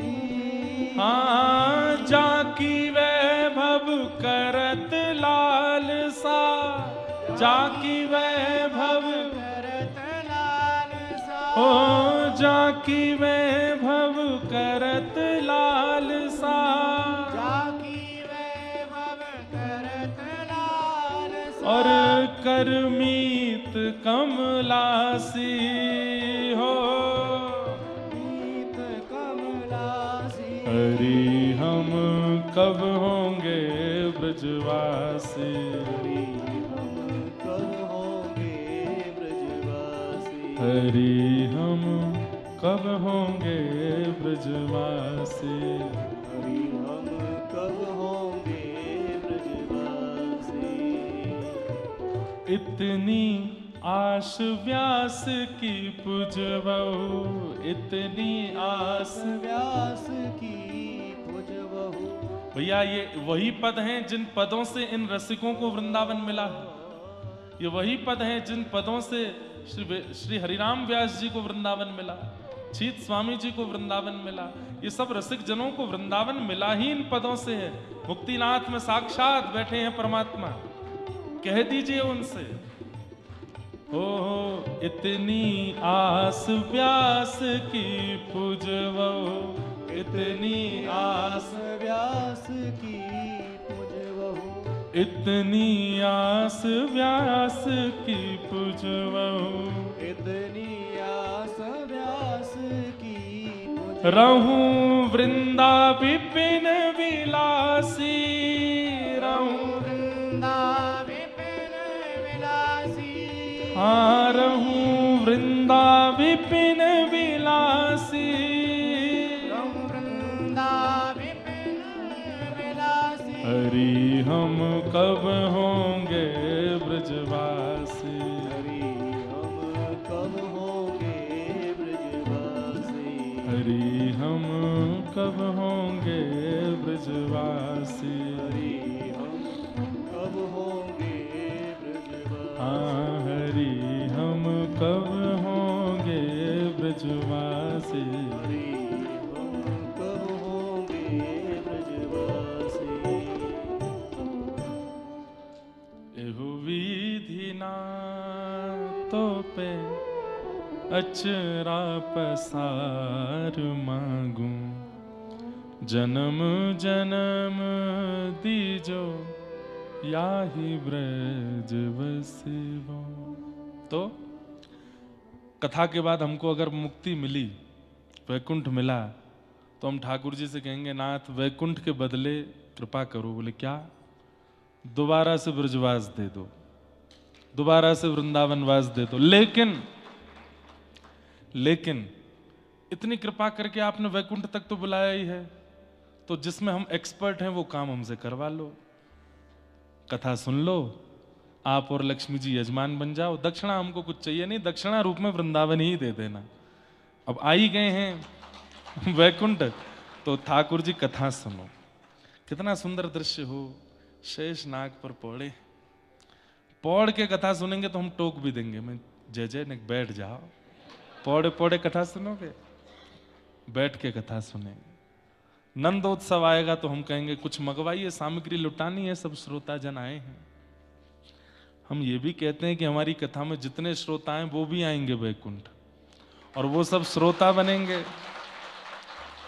सब श्रोता बनेंगे। आप लोग ही मिलने वाले हो वहां पे हमको। कुछ लोग पहले पहुंच जाएंगे, वो वहां जाके कमरा आदि की व्यवस्था कर देना, भोजन आदि कौन बनाएगा उसकी व्यवस्था देख लेना। और ये क्या यूं कह रहे हैं, यहीं से भेज दें क्या? वहां हॉल वॉल है कि नहीं? वैकुंठ में तो बड़े बड़े सभागृह होंगे। ठाकुर जी से जाके पहले ही कह देना हमारे व्यास जी आएंगे, अभी 20-25 साल की सेवा हो रहे हैं उनकी, उसके बाद आएंगे, तो उनके लिए जगह बता दो कहाँ होगी कथा। ठाकुर जी कौन आ रहा हो भैया, अभी से कथा की जगह ढूंढी जा रही है। और फिर एक साथ हम हमारी कथा के यजमान से प्रार्थना यही करेंगे, हरि हम कब होंगे ब्रजवास, एहो विधि ना तो पे अचरा पसार मांगू, जन्म जन्म दीजो याही ब्रज बसे वो, ये ब्रज हमको मिले। तो आनुकूल्य संकल्प वैष्णव का पहला लक्षण। अपनी अनुकूलता से नहीं, हाँ ठाकुर जी जब तक नहीं मिले तब तक ठाकुर जी के अनुकूल संकल्प धारण करो, और जब ठाकुर जी मिल जाएं तब ऐसा संकल्प जो अभी हमने सुना, वृंदावन की प्राप्ति का संकल्प ठाकुर जी से बोल दो। लेकिन जब तक ठाकुर जी ना मिलें तब तक अपनी अनुकूलता से संकल्प नहीं, ठाकुर जी को प्रिय लगने वाले संकल्प। और ठाकुर जी को प्रिय लगने वाले संकल्प मतलब वेद निर्मित संकल्प। वेद निर्मित संकल्प मतलब हमारे आचार्य और गुरुजनों के द्वारा बनाए गए जो नियम हैं उनका पालन हम करें, स्वतंत्र नहीं। वैष्णव का पहला लक्षण। वैष्णव का दूसरा लक्षण है प्रतिकूलता का त्याग। जो सीधी बात है तो हम हर कथा में बैठते हैं, तजो मन हरि विमुखन को संग। जो हरि से विमुख करने या कराने वाले हैं उनका संग त्याग कर दो। जो हरि विमुख हैं उनसे दूर रहना है, हरि विमुखों के समीप नहीं रहना। तजोरे मन हरि विमुखन को संग, ये दूसरा नियम होता है वैष्णव का। चाहे वो कितना भी अंतरंग और सामीप्यवर्ती क्यों ना हो, उसका त्याग कर दो। जो हरि विमुख करने वाला है, जो कथा के बीच में विक्षेप देने वाला है, उसका त्याग कर दो। तजोरे मन हरि विमुखन को संग। तो वैष्णव का पहला लक्षण आनुकूल्य संकल्प, भगवान के अनुकूल संकल्प। दूसरा प्रतिकूलता का त्याग। तीसरा भगवान रक्षा करेंगे ये विश्वास। हर स्थिति में ये विश्वास प्रगाढ़ मन में है कि भगवान मेरी रक्षा करेंगे।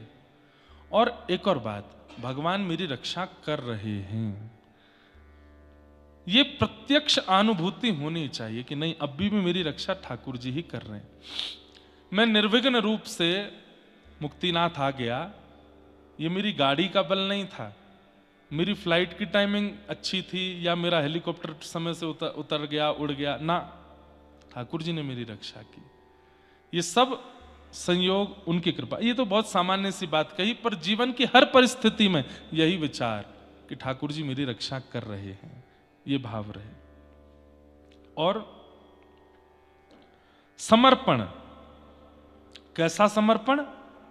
जैसे मान लीजिए कि पंडित जी को हमने अपनी शॉल उतार के दे दी। अब शॉल जो है ये कौन है? मैं और आप। मैं कौन हूं? गुरु। और पंडित जी कौन है? परमात्मा। एक भाव समझिएगा, मैं गुरु, पंडित जी परमात्मा, और ये शॉल कौन? हम सब जीवात्मा। तो गुरु ने क्या किया? हमारा हाथ पकड़ करके परमात्मा के हाथ में दे दिया। अब शॉल के प्रति वो क्या करना चाहते हैं वो उनके ऊपर निर्भर करता है। वो उससे अपने तन को ढकें, वो उसको अपने सिर पे बांध लें, वो उसको बिछा के लेट जाएं, वो उसको ओढ़ के सो जाएं, वो उनकी इच्छा पर निर्भर करता है। वो उसको गोमती में डालें, वो उसको कीचड़ में डालें, वो उसको पत्थर पर सुखावें, वो उसको धूप में सेकने डाल दें, गरम गरम प्रेस लगा करके महाराज स्त्री करें, उनकी इच्छा। और कभी अति प्रिय लगने पर वो किसी और को भी दे दें, तो मैं रोऊं ना कि नाथ ये क्या कर रहे हो, ये समर्पण। वो जैसे चाहे, हमारी कोई इच्छा नहीं है उसमें। ये वैष्णव का चौथा लक्षण है। प्रथम लक्षण आनुकूल्य संकल्प, द्वितीय लक्षण प्रतिकूलता का त्याग, तृतीय लक्षण भगवान रक्षा करेंगे सदा ये विश्वास, चौथा लक्षण समर्पण वस्त्र के समान। और अब यहां समर्पण दो बताए गए हैं। पहला समर्पण बताया गया पत्नी के समान, जैसे पत्नी पति के प्रति होती है। पत्नी का समर्पण कैसा होता है? विवाह से पहले गोत्र अलग, विवाह से पहले पिता अलग, मां अलग, परिवार अलग, लेकिन विवाह के बाद गोत्र भी पति का, विवाह के बाद उसके पिता ही मेरे पिता, उसकी माता ही मेरी मां, उसके भाई ही मेरे जेठ, उसकी बहन मेरी ननद, उसका घर मेरा घर, सब कुछ उसका मेरा। तो पहला समर्पण बताया पत्नी के समान, और फिर दूसरा समर्पण बताया कपड़े के समान। जैसे कपड़ा हम जैसे चाहे उसको प्रयोग में लें, तो कितने लक्षण हो गए वैष्णव के? 5 हो गए। प्रथम आनुकूल्य संकल्प, दूसरा प्रतिकूलता का त्याग, तीसरा भगवान रक्षा करेंगे ये विश्वास, चौथा पत्नी के समान समर्पण, और पांचवा वस्त्र के समान समर्पण, और छठवां लक्षण दीनता, दैन्य। ये वैष्णव के 6 लक्षण हैं। छठवां लक्षण है दीनता, दैन्य। दीनता यदि वैष्णव में परिलक्षित नहीं होती है तो वो वैष्णव अभी बना नहीं है, इस बात का ये प्रमाण है। अति दीन, मैं कुछ भी नहीं हूं, ये हृदय का त्याग कर दे भाव, और पूर्ण रूपेण ठाकुर जी के सन्मुख नतमस्तक हो जाए, ये दीनता, ये दैन्य। ये 6 लक्षण हैं वैष्णवों के, जो प्रत्येक वैष्णव को धारण करने चाहिए। और इन 6 लक्षणों को धारण करने वाला व्यक्ति वो परम धार्मिक कहलाता है, जो भागवत का विषय है। धर्म प्रोजित कई तवोत्तर परम, परम धर्म। इन 6 लक्षणों से जो युक्त है उसको परम धार्मिक कहते हैं, भागवत का विषय। अगर ये 6 लक्षण नहीं आ पा रहे हैं तो धीमे धीमे कथाओं का अनुसंधान करने लग जाओ, मनन करने लग जाओ, श्रवण करने लग जाओ। इन 6 लक्षणों को परिपक्व करके चित्त में धारण कराना ये भागवत का क्रम है, भागवत का नियम है। विषय अब आती है दूसरी बात, अधिकारी।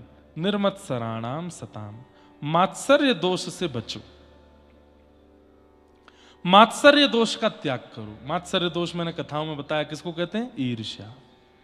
ईर्ष्या मात्सर्य दोष है, इसका त्याग करो। लेकिन बंधुओं, ईर्ष्या जाती नहीं है चित्त से, बहुत आसानी से नहीं जाती। ईर्ष्या को नष्ट करने के एक तरीका तो मेरे को पता है, क्या? कि अपनी ईर्ष्या का बखान अपने गुरुदेव के सामने जाके कर दो। हे गुरुदेव, ईर्ष्या एक बहुत सीक्रेट होता है व्यक्ति का। वो किससे ईर्ष्या करता है किसी को नहीं बताता। कई बार परिवार में भाई भाई ईर्ष्या करने लगते हैं, बहन बहन ईर्ष्या करने लगते हैं, लेकिन बताती नहीं है। ईर्ष्या का बखान नहीं किया जाता। पर उस ईर्ष्या को अगर नष्ट करना चाहते हो तो सदगुरु के सन्मुख जाकर के या किसी हरिजन के सन्मुख जाकर के ईर्ष्या का स्वीकारीकरण कर लो। कैसे? कि हम उससे ईर्ष्या करते हैं, वो अच्छा लगता है। और बिल्कुल वास्तविक रूप में ईर्ष्या उसी से होती है जो आपसे श्रेष्ठ है, या आपसे श्रेष्ठ नहीं है पर आपको लगता है कि आपसे श्रेष्ठ है, उससे ईर्ष्या होती है। ईर्ष्या का एक ही निवारण है, सदगुरु के सन्मुख जाकर के उसका स्वीकारीकरण और यथार्थ A to Z। भगवान के सामने ईर्ष्या का स्वीकारीकरण नहीं, ठाकुर जी के सामने करने से कोई फायदा नहीं। ठाकुर जी कुछ नहीं, यूं ही खड़े रहेंगे, बढ़िया प्रेम से जाओ। लेकिन सदगुरु के सामने, हरिजन के सामने अगर ईर्ष्या का स्वीकार करोगे कि हमको उससे ईर्ष्या होती है, क्यों होती है? सुंदर है इसलिए ईर्ष्या होती है, हमसे ज्यादा श्रेष्ठ है इसलिए ईर्ष्या होती है। ईर्ष्या करने वाले कई बार कैसी बात करने लगते हैं पता है? महाराज जी हमको उससे ईर्ष्या होती है। क्यों होती है? हमसे ज्यादा उसका काम चलता है। इंसान अच्छा नहीं है वो, फिर भी उसका काम अच्छा चल रहा है हमसे। हम उससे ज्यादा भजन करते हैं, हम उससे ज्यादा भक्ति करते हैं, हम उससे ज्यादा पवित्र रहते हैं, वो ऐसा करता है ऐसा करता है, फिर भी उसके काम अच्छे चल रहे हैं, इसलिए मुझे उससे ईर्ष्या नहीं। उसके अवगुण मत बताओ, सीधी स्पष्ट बात कहो ईर्ष्या क्यों होती है? क्योंकि आपसे ज्यादा कमा रहा है, खा रहा है, देखने में अच्छा है, ऐसे वैसे। बस अब इसको ढकिए मत कि वो आदमी अच्छा नहीं है, उसके पिताजी ऐसे हैं, उसकी माँ ऐसी है, उसकी पत्नी ऐसी है, और फिर भी वो उसका अच्छा चल रहा है इसलिए हमको ईर्ष्या नहीं। ये बाहर के परकोटे जो बनाए इनको हटाओ, स्पष्ट कहो क्यों है ईर्ष्या? क्योंकि हमसे अच्छा है। आप अनुभव करेंगे कि उसी क्षण आपका वह ईर्ष्या का दोष ज्यादा नहीं तो 30-40% घट जाएगा स्वीकार करते ही। क्यों? बहुत सुंदर इसका प्रमाण है। जिस प्रकार दर्पण के सामने जाने पर हम अपना मुख देखते हैं तो तिलक कहीं से बिगड़ा है तो मिटा लेते हैं, बाल खराब हैं तो ठीक कर लेते हैं, कान विचित्र है तो अच्छा कर लेते हैं, आंखें विचित्र है तो बढ़िया कर लेते हैं। ऐसे ही हरिजन और गुरुजन कौन है? ये दर्पण है। और इनके सामने जाकर के हम भीतर का दोष का स्वीकारीकरण करते हैं, तो स्वीकार करते ही वो दर्पण रूपी गुरुजन उसको स्वच्छ कर देते हैं, पवित्र कर देते हैं, ठीक कर देते हैं।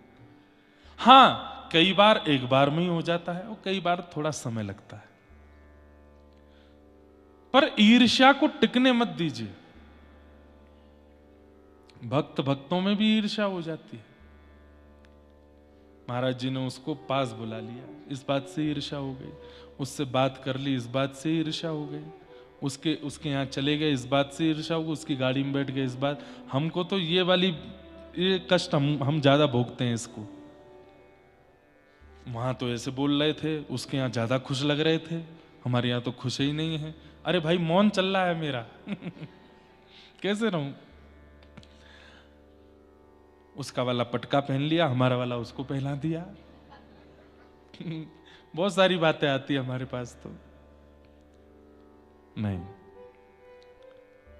ये जो प्रतिस्पर्धा ईर्ष्या कई बार भक्ति में भी आ जाती, ये भी उचित नहीं। इसका भी मत आने दो चित्त में। ईर्ष्या ठाकुर जी को प्रिय नहीं है। निर्मत्सराणाम, बताइए, श्रीमद् भागवत जी का भी प्रारंभ हुआ है और प्रारंभिक मंगलाचरण में ही जिस दोष को सावधानी से बता दिया गया, समझो वो दोष कितना खतरनाक होगा। जैसे आप किसी डेंजरस जगह पर जाते हैं तो सबसे खतरनाक जो हो सबसे ऊपर लिखा जाता है। आप इस क्षेत्र में जा रहे हैं, यहां पर शेरों का बाहुल्य है, उनसे बचिएगा।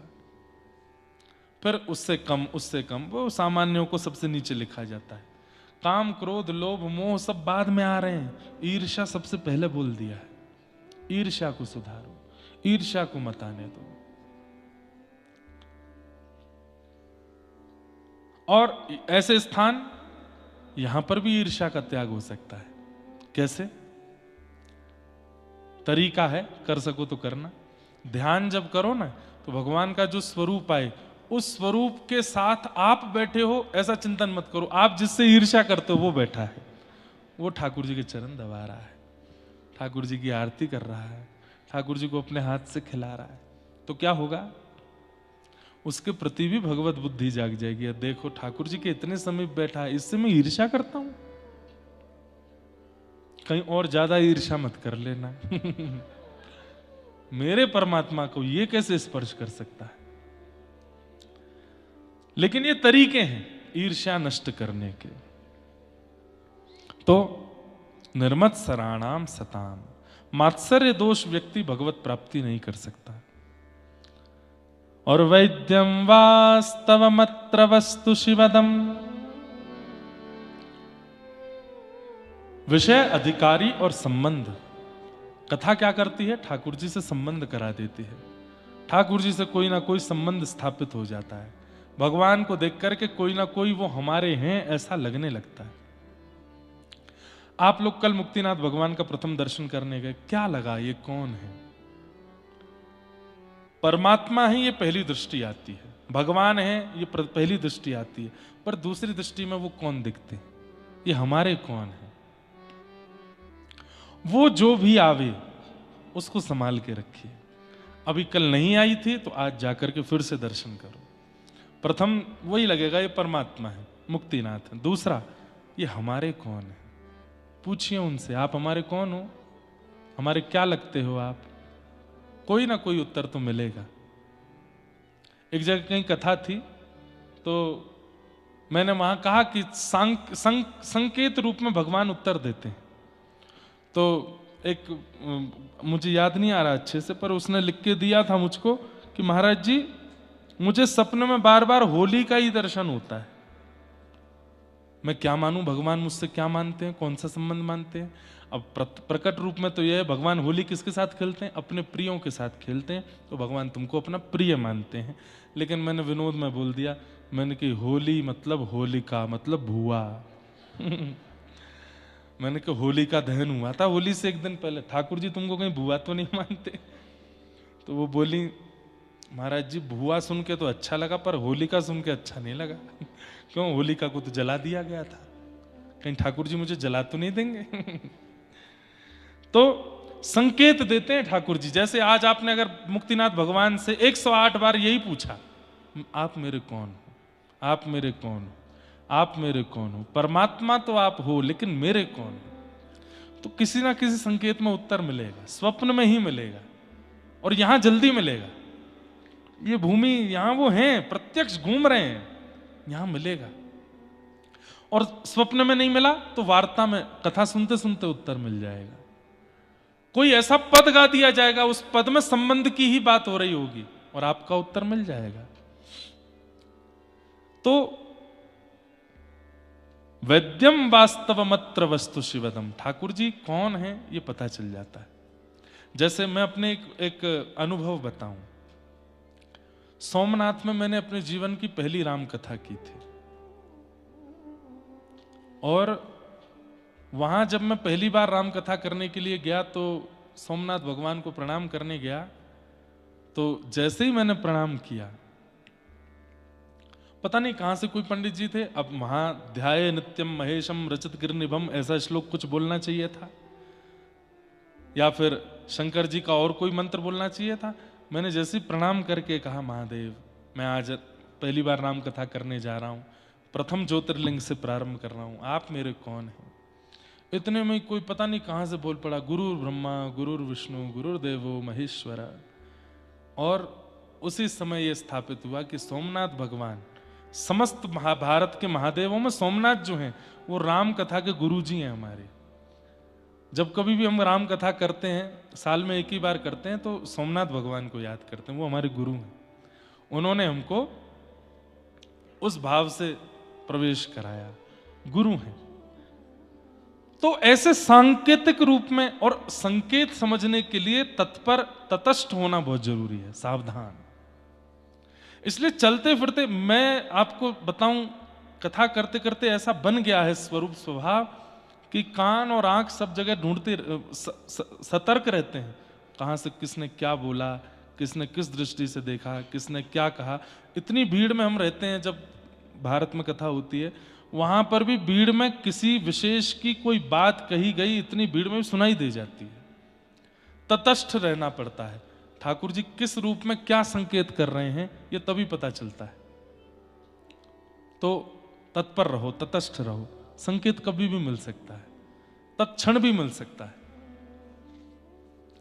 तो वैद्यम वास्तव मत्र वस्तु शिवदम, ठाकुर जी संबंध बनाते हैं। तापत्रयोन्मूलनम, 3 प्रकार के तापों का ठाकुर जी उन्मूलन करते हैं।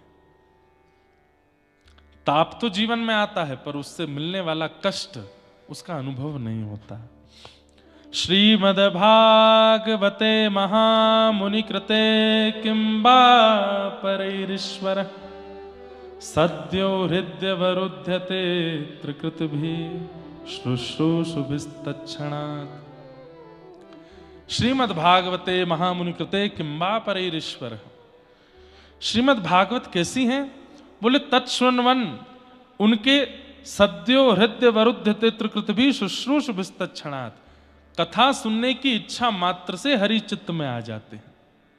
आप लोग मुक्तिनाथ आए हैं, कथा सुनने के लिए आए हैं, तो जिस समय आपने संकल्प लिया कि हम मुक्तिनाथ जाएंगे, उसी क्षण ठाकुर जी चित्त में आ जाते हैं। सुनने के बाद क्या होगा ये तो बाद की बात है, सुनने की इच्छा मात्र से हरि चित्त में आ जाते हैं। ऐसी भागवत की कथा, ऐसी भागवत की कथा है जो चित्त में हरि को प्रकट कर देती है। निगम कल्प तरोर्गलितम फलम सुख मुखादमृत द्रव संयुतम पिबत भाग्यवतम रसमालयम मुहुर्हो रसिका भुवि भावुका। वेद रूपी कल्प वृक्ष का पका हुआ फल है श्रीमद् भागवत। सुखदेव जी के मुख लग जाने से अमृत तुल्य हो गई हैं श्रीमद् भागवत। ऐसी कथा को क्या करो? बोले पिबत, पियो। पिबत भागवतम रसमालयम मुहुर्हो, कब तक पिए? बोले सुनते रहो, सुनते रहो। कई सारे श्रोता ऐसे हमारे लगभग कथाओं में मुझे दिखते हैं, और उनको देख करके मुझे बहुत आनंद होता है कि अब वो रसिक श्रेणी में जाने वाले हैं। यहां कहा मोहर हो रसिका भुवि भाव का, जो सुनता रहता है धीरे धीरे वो रसिकों की श्रेणी में आ जाता है। भैया रस लेते रहोगे लेते रहोगे लेते रहोगे तो एक दिन क्या होगा, शरीर में रस ही आ जाएगा। और जब रस युक्त हो जाओगे तो मैं कथा में कहता हूं कि हम सब गुल्ला हैं। कौन है? गुल्ला। कौन है? और श्रीमद् भागवत क्या है? रस। बार बार इसमें गोते लगाते रहो। अब एक कथा में लगा के गए तो हो गए रसगुल्ला, लेकिन फिर नहीं आए साल भर तक तो सारा रस टपक टपक के फिर से गुल्ला ही रह गए। अब अकेले गुल्ला को कौन खावे? फिर एक साल बाद फिर से रस में डूबे, फिर बन गया रसगुल्ला, फिर वो टपकता गया टपकता गया टपकता गया टपकता गया, फिर से रह गए गुल्ला। लेकिन कई सारे ऐसे हैं हमारे संग में, वो हर कथा में आते हैं, लगभग कथा में पहुंचते हैं तो नेक रस कम होता है, फिर से आ जाते हैं तो वो रसगुल्ला ही बने रहते हैं। और जब रसगुल्ला रखा ही रहेगा ना फ्रीजर में, तो एक दिन तो ठाकुर जी खोल के खा ही लेंगे ना, एक दिन तो ठाकुर जी निकाल के उसका भोग लगा ही लेंगे, उसको स्वीकार कर ही लेंगे।